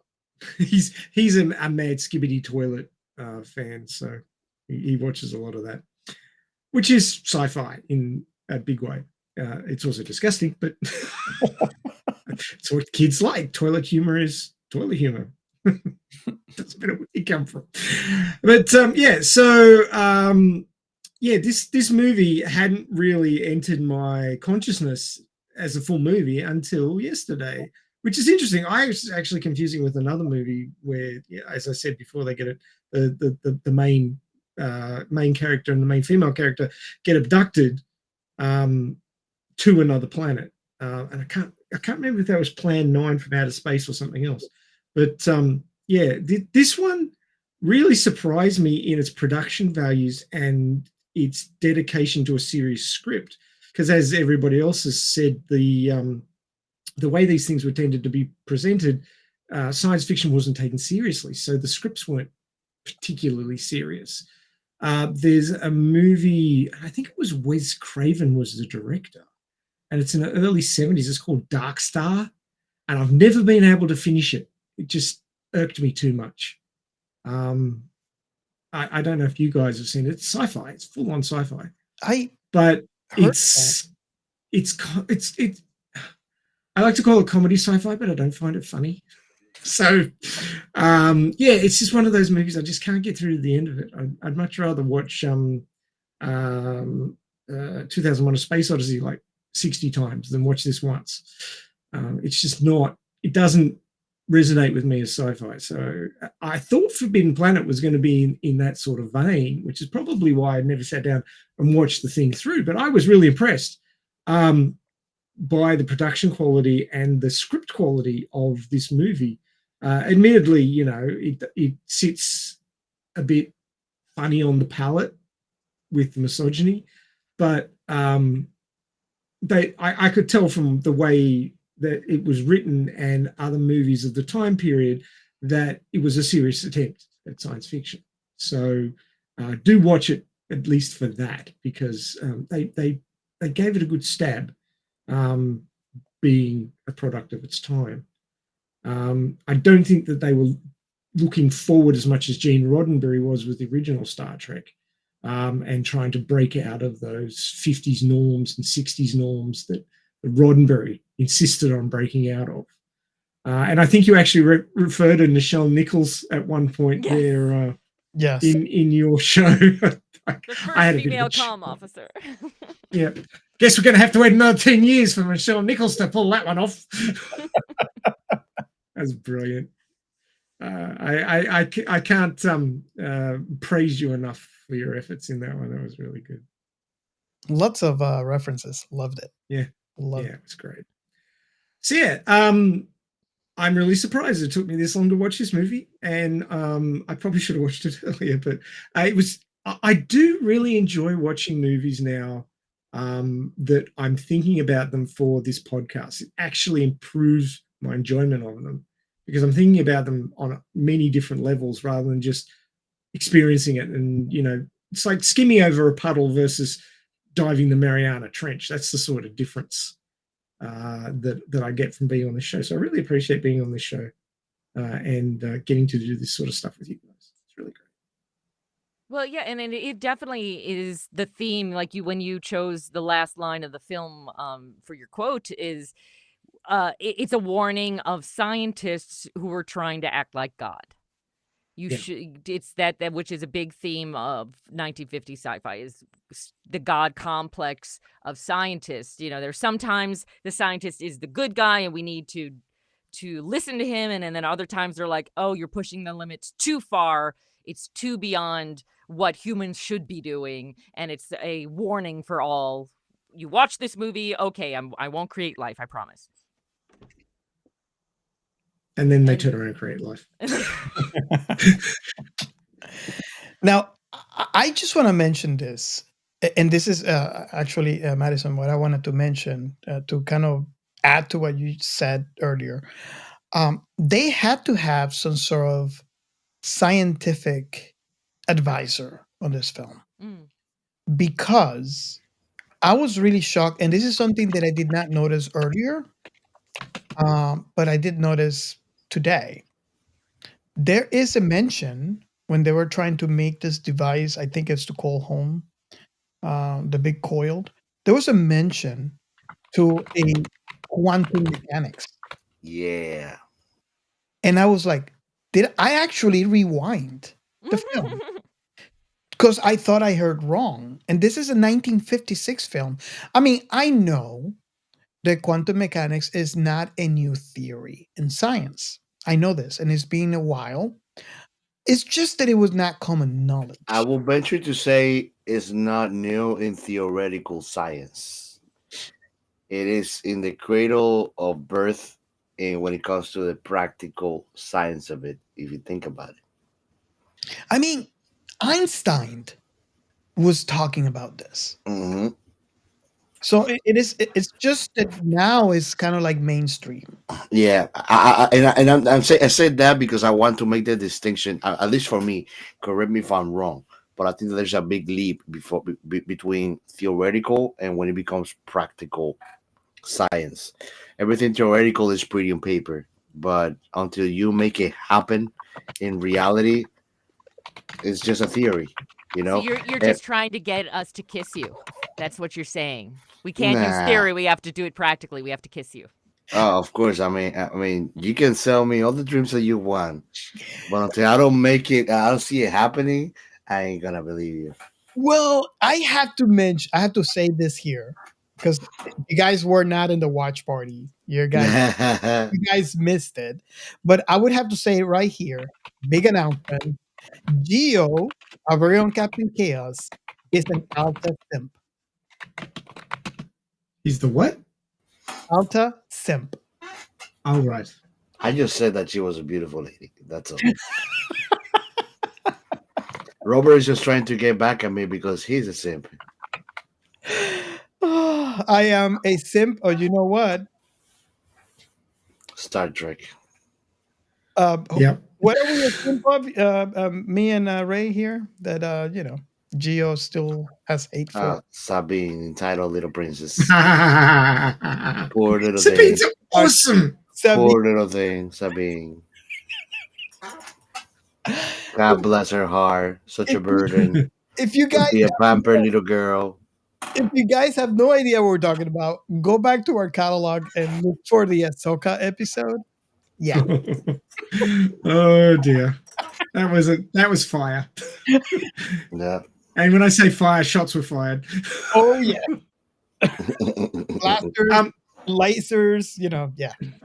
I was gonna weigh in on this whole theoretical physics versus stuff that can actually be shown experimentally and practically. Mhm.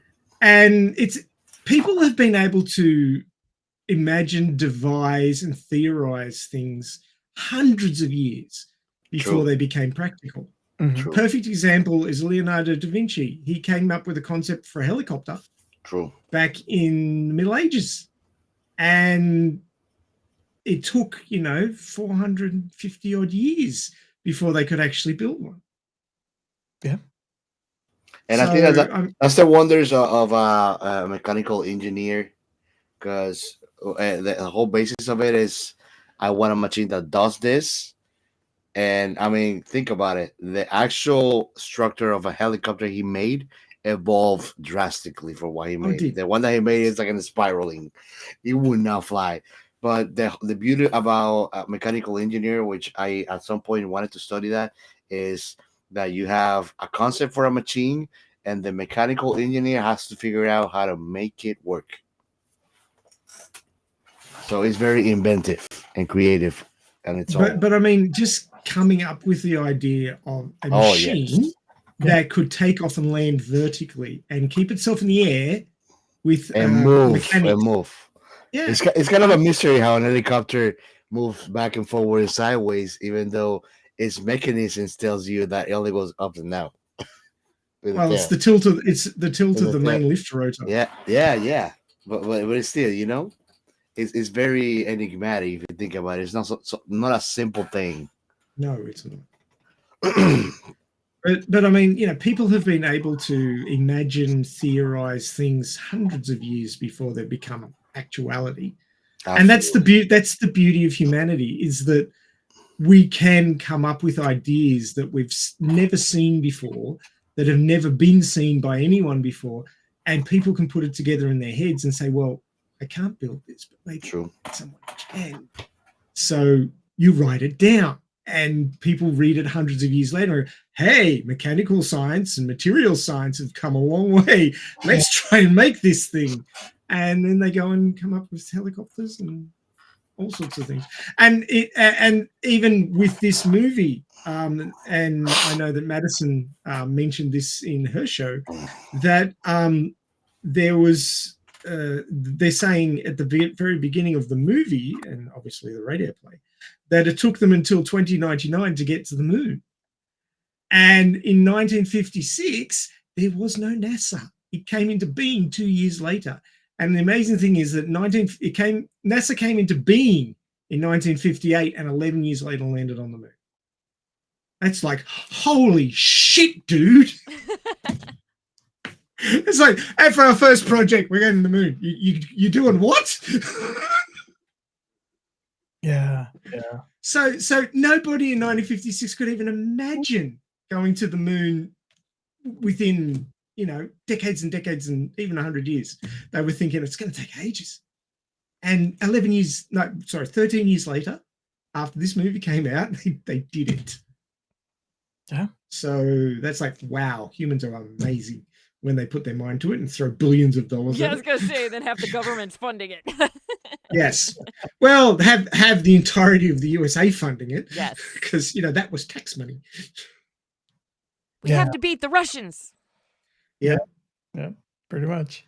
Or even, the fact that they do envision in this story that, okay, we've landed on the moon. We're now going to distant planets. I mean, this has been 20 years since Altair 4 was originally colonized. But a robot is absolutely mind-blowing. And the fact that it drives the car. What? Oh my God. A self-driving car? No, what sorcery is this? Yeah. I remember I was loading groceries into the back of my car when that came up, and I'm just like cackling to myself. Everybody thought I was so strange. My wife said that's going to be our next Tesla. You're gonna mount Robbie on the top of it and just drive around. Hood ornaments have been getting bigger, but that's going too fast. I mean, he's got the Tesla already. He's just gonna put a Roomba on the driving seat, probably. Same thing. You could just just gaff tape it to the to the bonnet. Just dash tape the Roomba to the bonnet. Turn left, turn right. A Roomba is Robbie's offspring. There you Little go. baby Robbie. There you go. Most likely. That's what he's gonna do. It's just wrong. Another thing that I want to mention here is going back to the fact that there has to be some sort of scientific advisor for this film. Is if you notice at the beginning, which by the way confused my wife, when they all got into this, place in the ship, there was kind of like a cone on top of them and a circle below them, and then all of a sudden there was a green glow that went over all of them. And my wife said, hold up, they're on a ship, they're traveling. Where are they transporting to? Because when you look at that, it looks like it's a transporter from Star Trek. And I'm like, that doesn't make any, what is that? So I remember rewinding back to see what that was, which actually plays back into the fact on how, Gene actually saw this. And I can see how this could be made into Star Trek's transporter, because it looks exactly the same, except for the green glow and stuff like that. But why I wanted to say this in a scientific, fact is that this is supposed to be these accelerators for the crew. Now, Well, that makes sense. Yeah, that their bodies aren't quite ready to go out of hyperdrive without some sort of buffer thing to kind of pull them out. Exactly. It's the early version of an inertial dampener. Yeah. Exactly. So I was like, that is very clever. And you would see someone with some scientific degree being able to come up to the writers and include that into the script, because that's not something that normally comes in early sci-fi. You use it as maybe it's magic. Like for example, Star Trek does it well, where they said, okay, we have gravity plating, so you don't really need, and they do have dampeners too on their ships. So that's why you can see how they're like, rush through something and then stop all of a sudden, and it doesn't throw everything out, in forward. Yeah, I can't even ride a roller coaster these days. My stomach cannot take the immediate, like how you're going super fast and then the ones that just stop.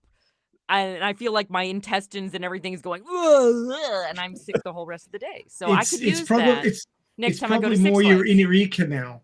It's probably more your inner ear canal than no, right? It's called a body concussion. A body concussion. It's called I'm too old to ride roller coasters anymore. So you're not too old to ride it. You're just too old to survive it. Yes. As long as it doesn't stop. Perpetual motion, I'm fine. Yeah. So I just had to mention that because it really surprised me for a 1956 films to have concepts like that. And they have to have, I mean, I haven't researched this, but the fact that this is in the film leads me to believe that they have to have some sort of conversation with someone with a scientific degree to be able to add it to the actual story, to the script, and then be made into the film. What is your thought on that? What do you agree? Do you find any other scientific things that I haven't within this film? Well, I put it down as a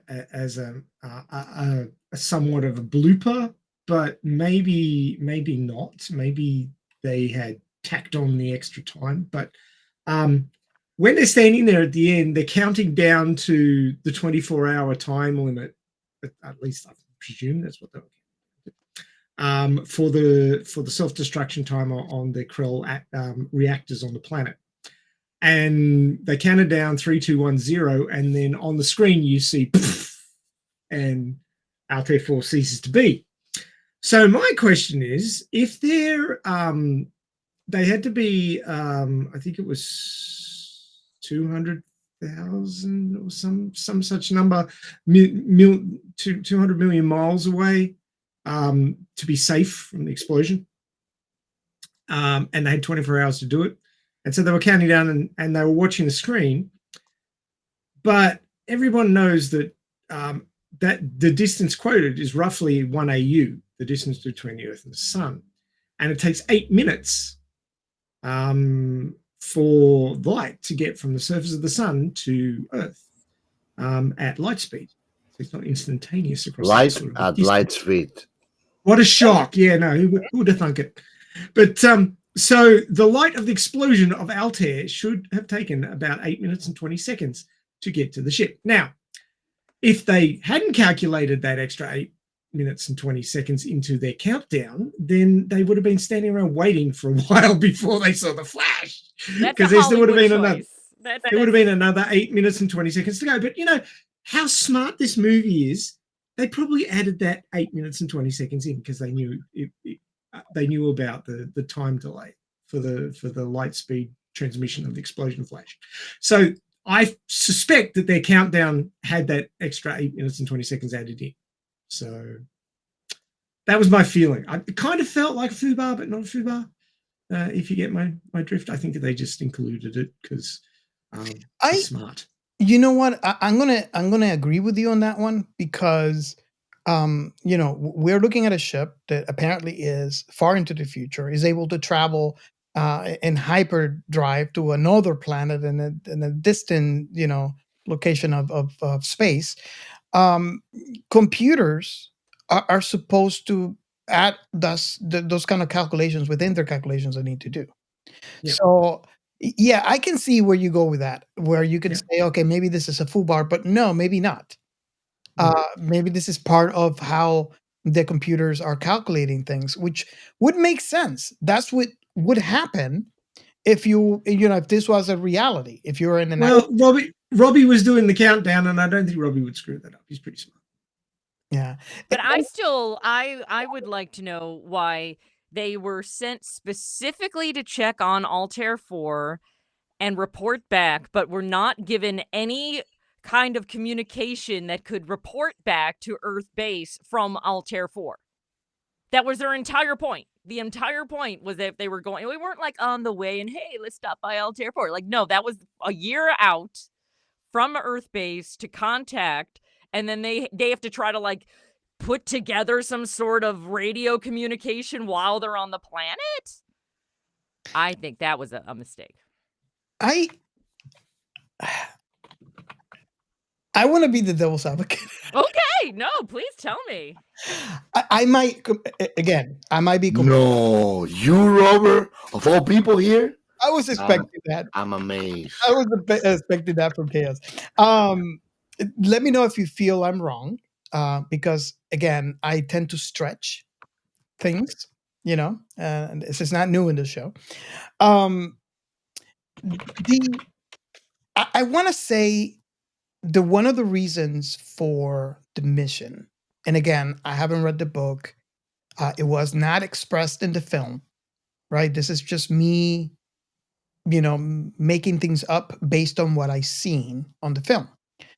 I would like to assume that the reason why they send the mission, that obviously was a long journey because it took them a year to get there, is because they couldn't communicate from Earth. So they needed to send someone there to check it up and then come back and report.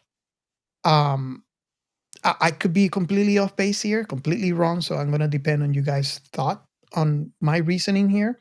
But it makes sense to me in my head that it would be a long trip that wasn't conducive to a radio communication, or I mean, there would be radio communication because radio goes on forever, but the response would take a long time. So they needed someone to go there and then come back and report what they found. Well, then shouldn't they have had like a series of like, oh, if you go there and you find everyone's dead, do this. You know, like he got all confused, like, oh, they're all gone. What do I do?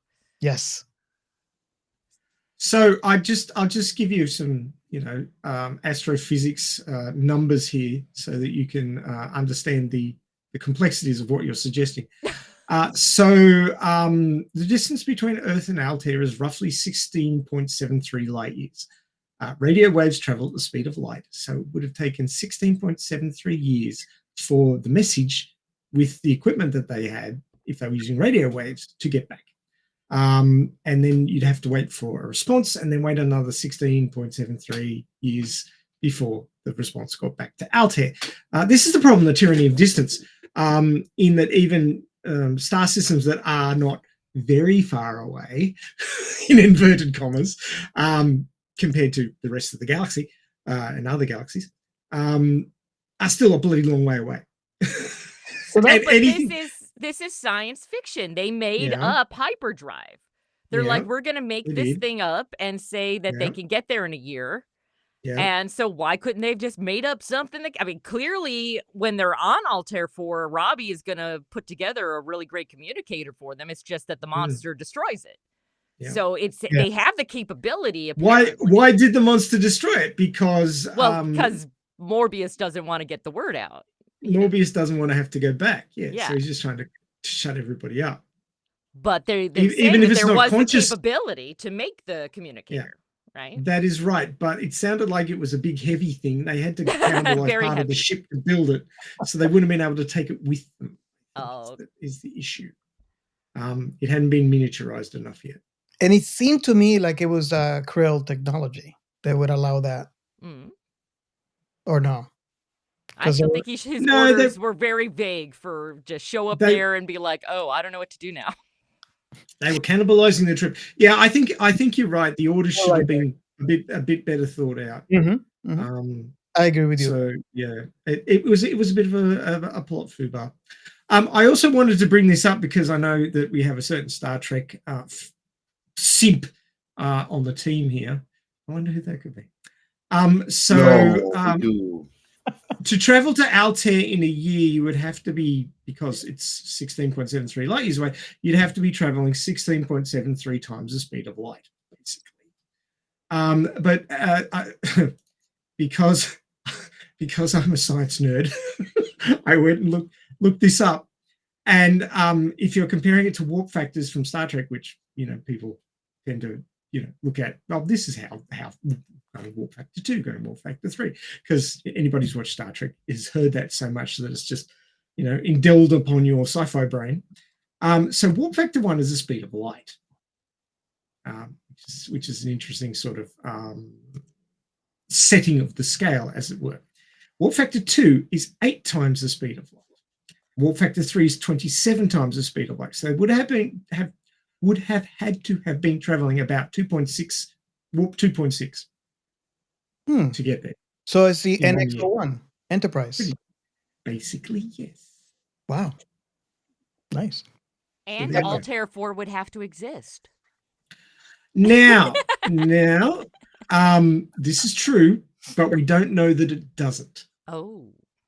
Now, I did listen to what you said. I did listen to what you said at the start of your radio show, and for what we know at this point in time, you were correct. But science never stays still. Science is always learning new things. Now, the science of, and I should probably keep this to the end of the show, but I'll say it now because it's the topic and point.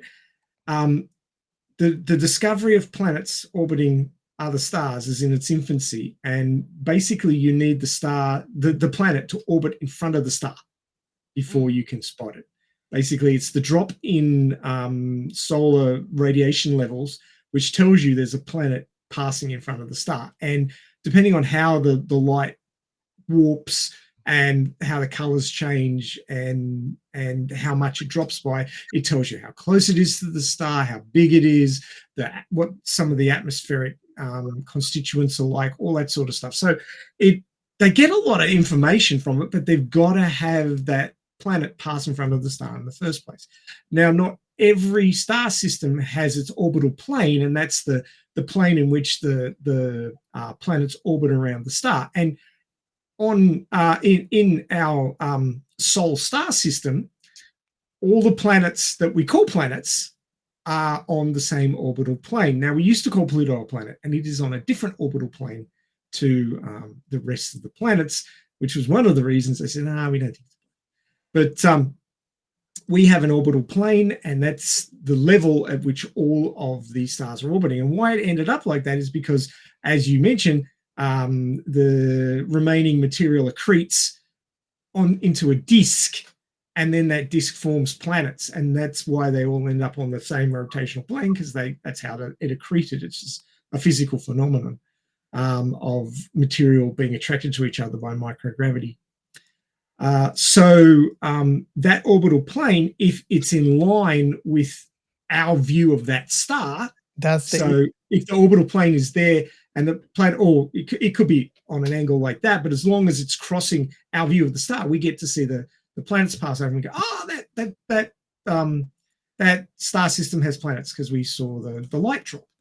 But if that orbital plane is not crossing our view of the star, we cannot see them. We do not have the technology yet to find them in another fashion. So we know that as far as we know, there are no planets orbiting Altair, but that could be just because we're not lucked out with the orbital plane of the planets. And when technology advances, or far be it from me, drive systems advance far enough that we can get out there and have a look for ourselves from a much closer distance, we may find that those planets do exist. I'm not banking on it, and I'm not betting that there's at least 4 planets and the 4th one is in the Goldilocks zone and it's got life on it, because that's a little bit pushing your luck. But we don't know yet. I love that in the movie that they had like tigers and all these wildlife from Earth essentially exist there.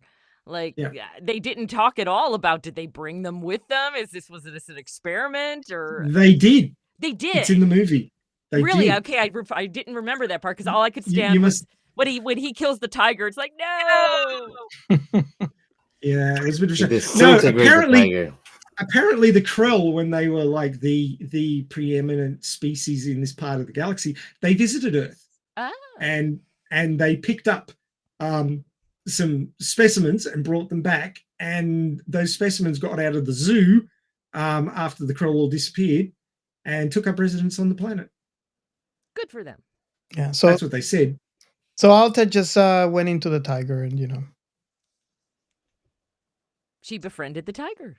Yeah, yeah, like one does, right? Yeah. Of course. No, I was actually looking this up, and I think there is a sun called Altair. Oh, there is. Yeah.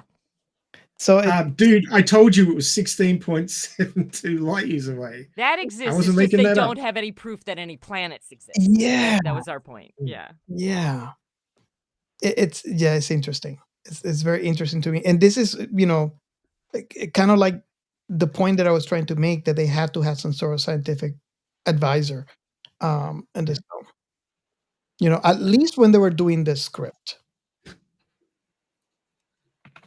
Yeah, they couldn't do a Google search. He must have had like an encyclopedia or something. Yeah. I had one of those. Well, they couldn't even go to NASA and ask them for information. It existed. Robbie the Robot probably had a collection of Merriam-Webster's encyclopedia inside of him. There you go. And he can print a copy for you too. But it's 20 years out of date. Laser jet.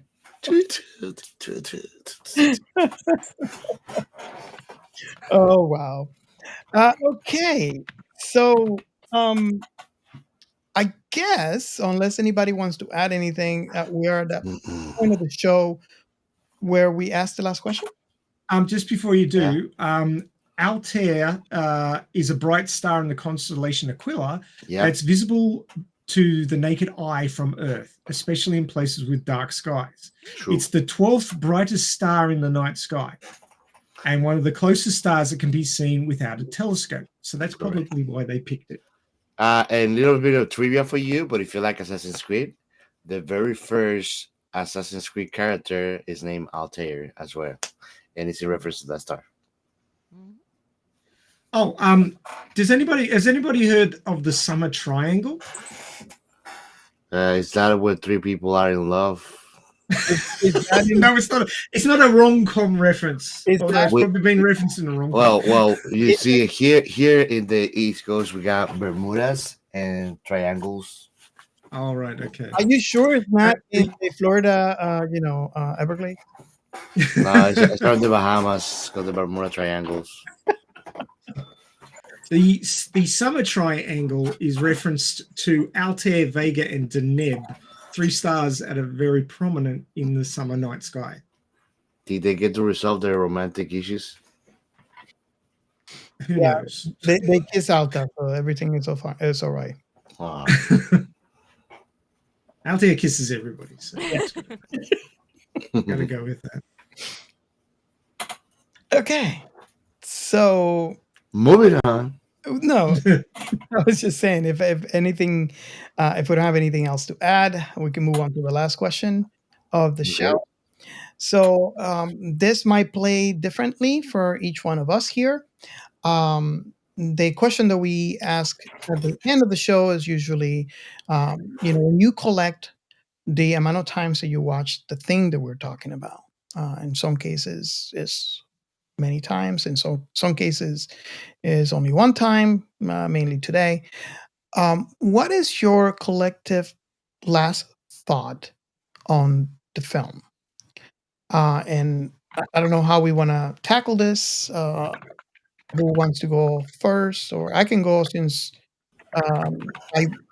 well, maybe I should go last because I seen it when I was a kid. Yeah.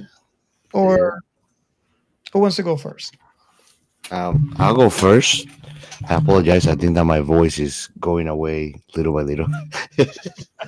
But I think that, like I said, that this is a fun movie to watch. You have to accept it for what it is. I think that it is very important to keep in mind that it's a presentation of the times. But I think I like what Chrissy mentioned about cheesy. I think that the perfect word is it had a good balance of comedy and campiness, which was a thing on the time too, if you think about it. And I think that I don't know if campiness. I think to me, campiness is part of like a taste of comedy, to be honest. But I think that it was a fun movie to watch.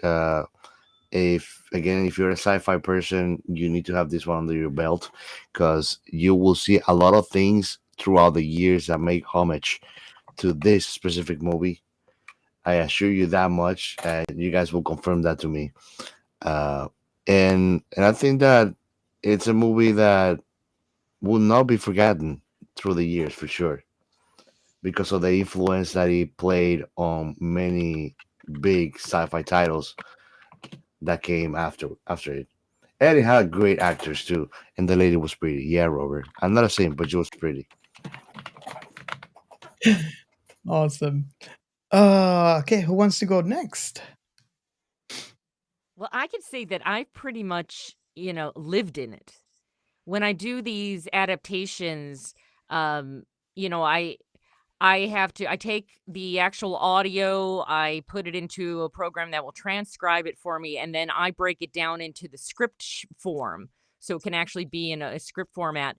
And then I go just, line by line by line by line, making sure all the characters have said the right things, the transcripts are right, and, getting everything kind of in place. So when I first jump into it with Madison, I've heard it so many times already, and then it's being in those moments and imagining how would Madison respond if these things were said to her or this action happened.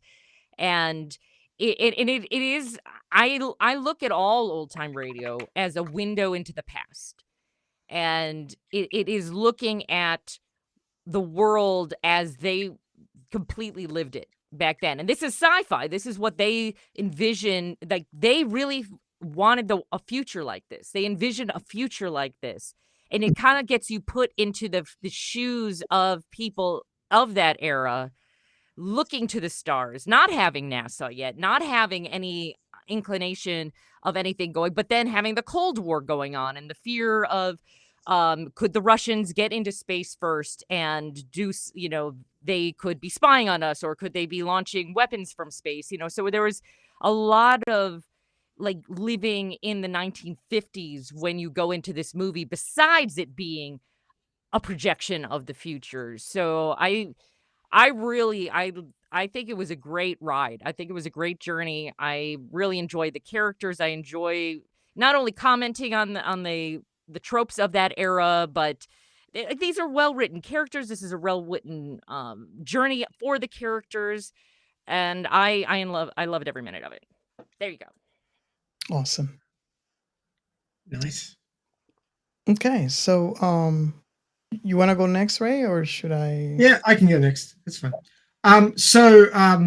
Echo everything that's been said so far.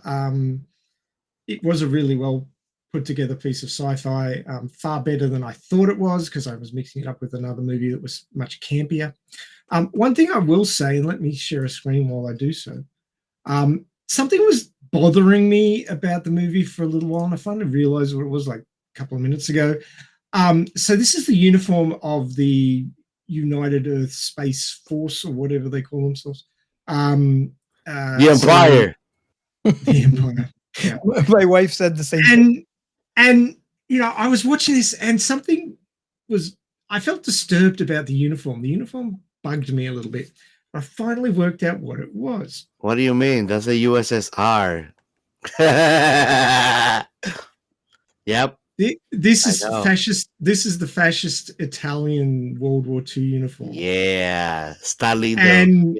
And I was really feeling a similarity between the two of them, especially when the captain starts like laying down the law and saying, "You will come back to Earth, and you will do this, and you will give up your discovery for the greater good. The government should be running this, not you." Rah rah rah. It did start to sound a bit on the fascist side of things. And the uniform it must have been in my subconscious mind, the uniform, and it was reminding me between the uniform in the movie and the fascist Italian uniform. It was just sort of like that was there in my head. So I thought I'd mention that one. But having said that, like I'm not paying the movie out. I'm just finding connections to other things that felt relevant to me, as far as what might have been undertones or even unintended connections in the story. So this has got a deep story. Obviously it's no surprise, because we listen to Madison and watch the movie and all that. But if you're listening to us before you've watched the movie, that's not going to be a surprise for you either. But it is the surprise that there's alien technology on this planet. It doesn't get revealed until halfway through the movie that there's this alien technology, and then it doesn't get revealed until even later how bloody powerful it is. And then it is a space mystery. What happened to the crew? What was this strange thing that was marching around the planet killing people? And where did it come from? And you find out in the end what caused it all, and scary alien technology must be destroyed. Ends up being the order of the day. But this is classic sci-fi. This is stuff that's way out there. Humanity on the edge of discovery of ancient civilizations and artifacts and technologies that man were never meant to control. And obviously it didn't work out for the Krell. You should really not touch it. It's kind of like, if the creators couldn't control it, what hope have you got, dudes? So, With your leave it. Your ape brains. That's right. Thinking with the little head instead of the big head.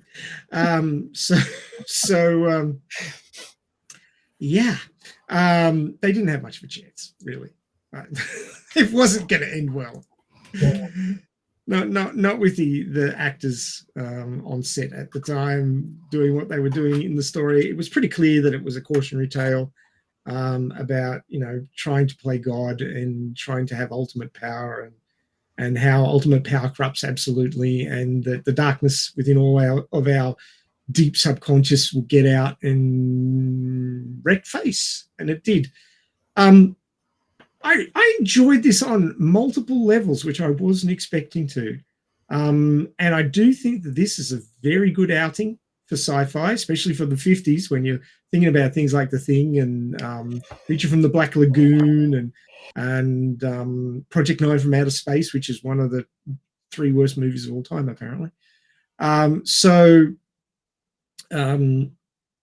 think this one is a seminal work that really put sci-fi on the map after the Second World War, and should be viewed by all sci-fi lovers who want to get a feeling for where a lot of things in later sci-fi outings came from. And yes, this was a big influence to Star Trek, and is well worth having a look at in the context of, well, this came before Star Trek, and you can kind of see where some of the stuff Star Trek made popular came from. It wasn't necessarily a Star Trek original. And that's the whole thing about sci-fi. It builds on itself. Okay. None of it is created in a vacuum, even though, a lot of times in space, it's not created in a vacuum. So you can enjoy this movie on multiple levels, as I said, and I do think that all sci-fi lovers who aren't parked on one IP and one IP only should really get out there and check it out. It's on Tubi, free with ads, and have a watch. It's a good time. Cool. I would have to say, I will have to echo what everybody said here. I agree with you 100% with everything that was said. This is, if you are a sci-fi lover, this is a movie that you have to watch. And I said this, and I'm going to repeat it. You have to watch at least once, because it's iconic because of all the firsts that this film does. Not only that, but you cannot. I would have to say you would appreciate sci-fi more. I think we said the same thing when we had the episode on, a true story, when we had the episode on A Trip to the Moon, when we had the episode on Metropolis. Those are films that were pioneering sci-fi that we know today. And I think by looking into the past and seeing what sci-fi was, we could appreciate more the sci-fi that we have today. And it's one of the things that I do, realize is the fact that, we have it good today. You can turn your TV. I mean, there was a channel that was dedicated, that is dedicated to sci-fi, right? You can turn your TV. There's so much sci-fi. That is not the case. That was not the case when I was growing up. And even, obviously I wasn't even born when this film came out, but it was actually worse when the film came out. As a matter of fact, most of you out there who actually follow Star Trek probably would know that Star Trek would almost not be a thing if it wasn't for Lucy, who talked to the producers, because, like Ray mentioned earlier on in the show, this was kind of like the era of the westerns, and everybody wanted to do westerns, and sci-fi wasn't a thing. And for people like me, I was into sci-fi at an early age. If you guys go back to our episode on Logan's Run, you realize that I saw that in the theaters when I was very young, and I was in love. I was in love with the whole sci-fi thing, and how sci-fi has the power of taking you outside your reality into something else, kind of like the vacation for the mind. And also, one of the things that I always mention is how sci-fi is a thought experiment for science, and how enables you to put this theory or this science science topic within this sandbox, play around with it and see how it would turn out before you actually come into like with scientific theories or scientific discoveries. So sci-fi is a playground for science, and that's another thing that I love so much about this film.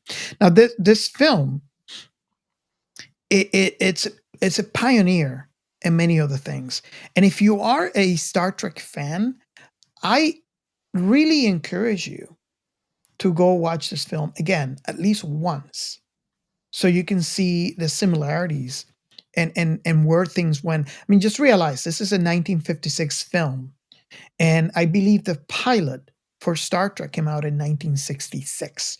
That's 10 years after this film. So, I mean, and you have obviously Star Wars and any other, all the big heaters that came up after the fact. But by watching this, by going back to sci-fi history, you appreciate more what you have today, and you appreciate how we have it good today, because you can take a pick, and this is actually the whole idea behind the hashtag that we have. This is sci-fi, because we have so much now that we could actually pick and choose. It wasn't the case back then. I mean, Ray, how many times have you mentioned in the past, when Star Wars, the first film, release, and how much you had to wait, for the next Star Wars and then the next Star Wars. There was usually a long wait when it comes to. Mm. Oh yeah. So we have it good today, and I feel that you will really appreciate this, as a sci-fi fan, to watch this at least once. And I feel that if you experience this film, you are going to come back for more. At least to me, I actually seen this film many times after the fact. And I mean, you heard Ray here in the show where he said that it wasn't expect. I mean, it's a common occurrence. What everybody here in this panel said, that it wasn't what it was expected of this film. It is actually a lot better. So, in short, I believe that you should watch at least this film, at least once. This film. It is a great film. I enjoy the visuals. It is really surprised me for its visuals. It surprised me in the content and how, for scientific concepts that were not mainstream in 1956, they were able to mention this, and surprises me how this went over the heads of many people of the time, on the scientific concept that we already talked about this in the show, because they were so early on, and it wasn't like I mentioned, like one of the examples, quantum mechanics. Right now, you mentioned quantum mechanics, and most people will have a vague idea what it is. And it was mentioned in this 1956 film. So I really enjoy the trip. I really enjoy the nostalgia. And I really believe that if you're a sci-fi fan, in addition to watching this one time, you're going to enjoy this film. And I believe that is my last thought. Woohoo! Nice. Okay, so should we move on to Sure. our, Yay. In sci-fi. Sad, cruel scientist Ray is sad because he's talked about most of the stuff he was going to talk about in this section already. Are you have the krill from the Orville? Oh, hope not. They're pretty gross. But anyway, yeah. So we've mentioned, things that we've seen on sci-fi movies ending up looking like very similar to products that have been released decades later, like the communicator on the original Star Trek, and the flip phones of the 90s and early 2000s. But there was a belt communicator with two-way audio and camera in this movie in 1956, which, although it doesn't look functionally similar, had the similar functions to a smartphone that could do, FaceTime and take video and pass it along live stream through like FaceTime or something like that. So it's not an exact, oh, look, that looks just like situation. But you can see that even in the 50s, they expected to see something like that, some sort of communication device you could carry with you that could transmit not only audio back and forth, but also video. iPhone. And it's portable. So yeah, just like an iPhone, just like an Android phone that we have today. So that was very interesting. I thought that that was quite telling for the 50s. The other thing was the electronic fence. Now, their fence also had a defense mechanism in that it could fire disintegration beams. Of course, we don't have fences like that as far as I'm aware.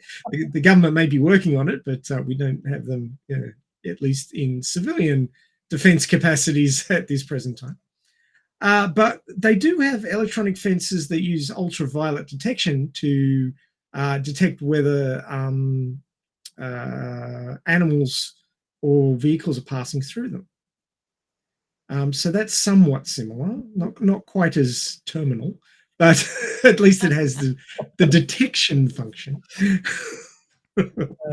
So yeah, I mean, all these ideas come around again, and a situation like that comes up again in technology that's being rolled out probably in conflict areas in present day. Although, barbed wire and mesh is probably cheaper and easy to construct, but we'll always try and do things with cool technology because technology is cool. So they still work on those things.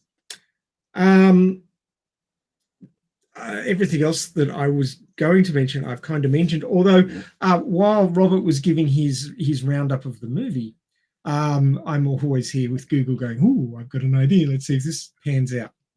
Now, you would expect that the 1950s would have had less sci-fi movies than more recent times. Now, I'm going by decade. So the most recent decade to be completed was the teens, the 2000 teens, so the 2010s, as some people call it. So let me get what you believe to be the numbers, peeps. What do you think? How many movies do you think, sci-fi movies, were made in the 1950s? Don't Google it. I just want your opinions. How many do you think were made in the 1950s and the 2010s? Go, Robert. That is a hard question. Because do you include TV? Because they didn't really have that capacity to do TV. I'm pretty sure these are theatrically released movies. Because we can have more sci-fi TV today than they did. So we kind of make up for like why, all Star Wars is now TV, 1950s, you said, right? Yeah. I would say from 250 to 500 movies. That's a good guess. What about the teens?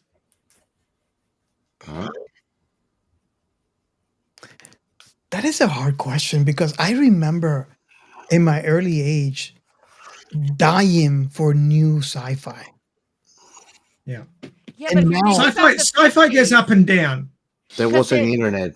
the back then. 50s produced so much low budget sci-fi. Mhm. So that's what was being played at those drive-ins for the teenagers. Like they didn't have to spend a lot of money. Like nowadays they have it's like you throw the money into that budget or that movie is not making the money back. So I think it's far more expensive to create sci-fi. The expectations of what it should look like are different. Yeah. So I'm definitely I can't give you numbers, but I definitely think the 50s is way more. I'm not going to guess numbers though. Okay, fair enough. So if I was to say that according to IMDb, 109 sci-fi movies were released in the 2010s, in the 2010s. Doesn't seem like much, does it? Not over a 109. decade, no. No, it's quite low. Sci-fi wasn't doing as well as it is in the 2020s. It's doing a lot better in the 2020s than it did in the 2010s. It sort of goes up and down. Like the 80s had lots of sci-fi, and then the 90s it just sort of fell off. But in the 1950s, no, I got too many tabs open. This is my fault. There was at least, because they may not have been able to recognize some of them, 204 sci-fi films in the 50s. I knew it. Which is almost double. Are you sure you didn't Google it? No, I'm sure. I promise.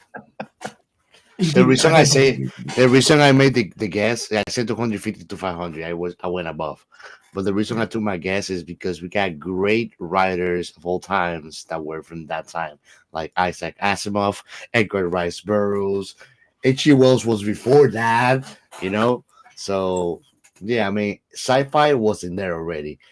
You said, Robert, when I was a kid, but I didn't see so many. There was no internet like there is today. So that doesn't mean that the sci-fi and the IP wasn't there. It was just so easy access, like everything is today. Yeah, because I remember waiting like for what is the next movie? What is the next TV show? Yeah. I was watching The Time Tunnel, The Twilight Zone, and I was that hunger for sci-fi. Look, confirm me if it's right or wrong, because I was not back in the time. I kind of just got the last little bit of it, but I think that before you could only get what you could get. There were IP and media that were obscure in the West that maybe it was a Russian movie, and now you can see it. Like independent movie filmmaking industry. Like independent film industry was not a thing in the West until like early 2000s, I think. It was not a common thing. But then with the streaming service and everything, it became more available. They were out there. It's just you had to go to festivals to see it. There you go. Exactly. No distribution. It's about distribution. Yes, definitely. Theatrical releases have dropped off incredibly in the 2020s because of COVID and the writers' strike and all those sorts of things. It's been a real desert of movies, not just sci-fi movies, but movies in general. The numbers are way down. Well, I think there's also a change in watching habits, is that we've really moved into a streaming world where we want everything on demand, and we don't want to be told we have to show up at a building at such and such time and pick a seat that may or may not enjoy sitting in to have the experience with everyone. Now, I still think things like Dune should be seen theatrically, because that was, meant for that purpose, for the visuals. But a lot of other kinds of films are dropping off in theaters because, it's like, I'll just watch it at home. I'll stream it when it comes on to wherever. Well, when you can have a massive TV at home now for not too many shekels. We do a projector. I've got an 81-inch screen because I use a projector. Nice. That's what I so want. Let me just read this a little bit to give you some context. The period is sometimes described as classic or golden era of science fiction theatre. This is 1950s. With at least 204 sci-fi films produced, it holds the record for the largest number of science fiction movies produced per decade. Much of the production was in a low-budget form, targeted at teenage audiences. So you were spot on.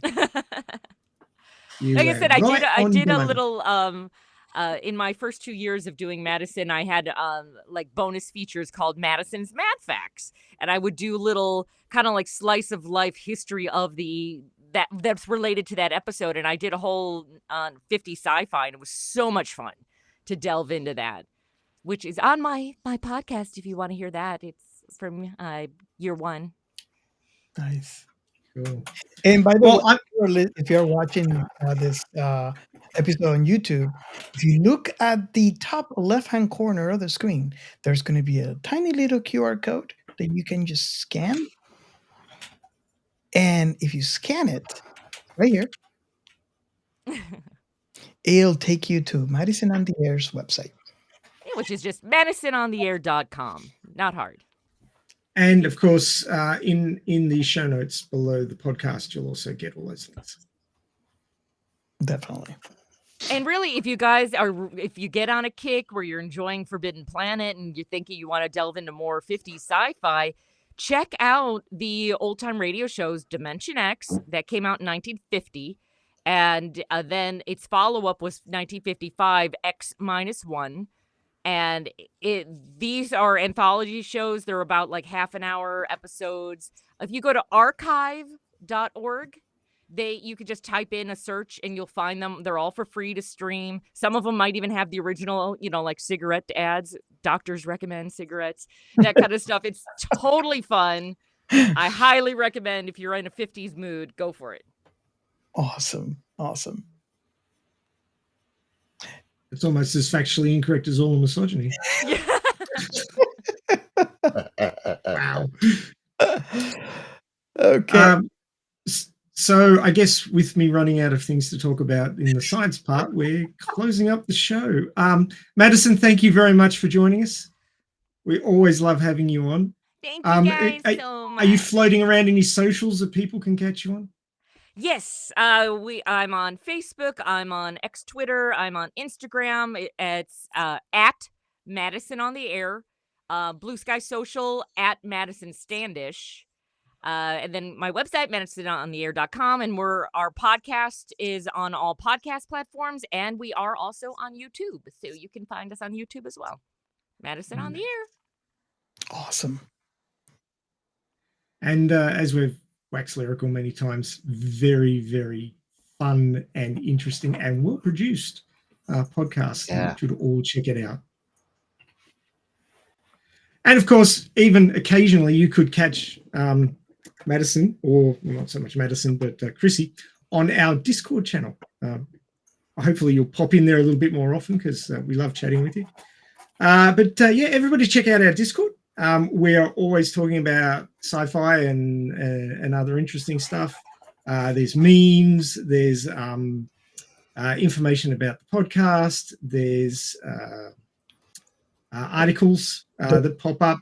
We now have a section advertising all the free games you can get on different platforms. So that's a good one. If you looking for something to play but don't have the money to buy it, pop in there and see what's available for free.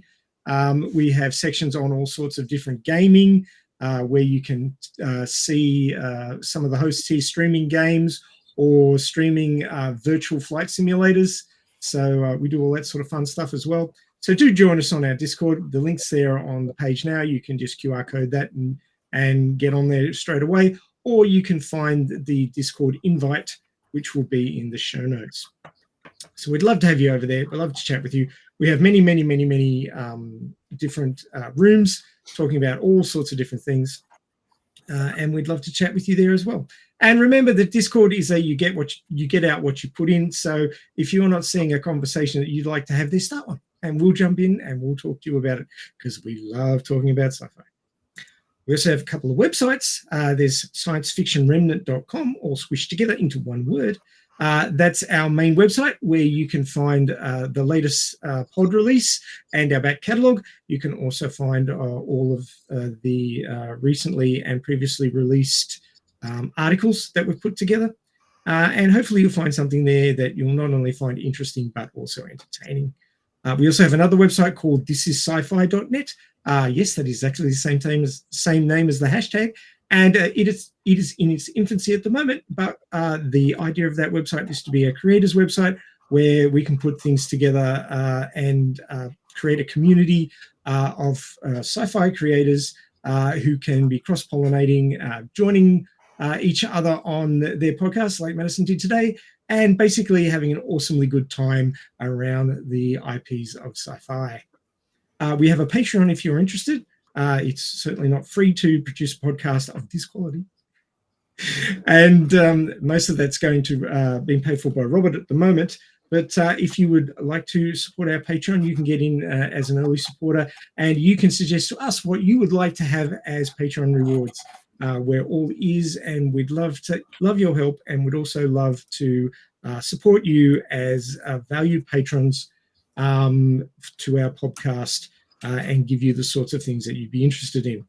If providing financial backing on a monthly basis is a bit too rich for you, you could do a one-off payment to buy me a coffee. that would be very helpful. Of course, our dear Captain Chaos requires caffeination on a regular basis, or he goes off the deep end. No, you haven't seen him go off the deep end yet. You don't want to see it. So let's keep him caffeinated. Help us out a little bit with that. We'd really appreciate it. Don't forget, we have a hotline. Please leave us a message. You heard one of them earlier in the show. They're always fun. Do let us know what you think of our current or previous catalogue of episodes. Or you could jump on there and suggest one that you'd like to hear more about. The number, again, is 1305-563-6334. That's 1305-563-6334. We'd really enjoy hearing from you. You could even give Captain Chaos a 1-star review and pay him out. He always loves to hear that sort of thing. He can hack it. So that's pretty much it for this episode. Thank you for joining us, and thank you, Madison, for joining us. We always love to have you on, and we always love to collab with you for various sci-fi IPs that you choose to tackle. Oh, you guys are awesome. Thank you for having me. Anytime. And of course, if out there in listener land, you have an IP that you're super attached to and would love to hear covered in Science Fiction Remnant with our deep dives and our interesting takes on the different types of fiction and science in these properties, you're quite welcome to reach out to us. The best way is Discord. Jump on our Discord. Let us know what your favorite IP is. If there isn't a channel there, we'll add one. We'll talk to you about it, and we'll check it out ourselves. And if you'd like to come on the show and be our local expert on that particular IP, you are quite welcome to do so. It's always fun, as Madison says, and we'd always love to have you. So do feel free to reach out to us and join us on the show. We love people who love their sci-fi, and we love to talk to you. So do let us know if you feel so inclined. Do check out our back catalogue. What's it up to now, Robert? 210 odd? Yeah, we're getting up there. We're getting... Yeah. But there's so many more. We've got to cover more. There's so much more good stuff out there. So check out the back catalogue. There's lots of good stuff there. But if you can't find what you like, suggest it or be part of it. We'd love to have you. And thank you for joining us on this show. We hope to see you next time. And from the Science Fiction Remnant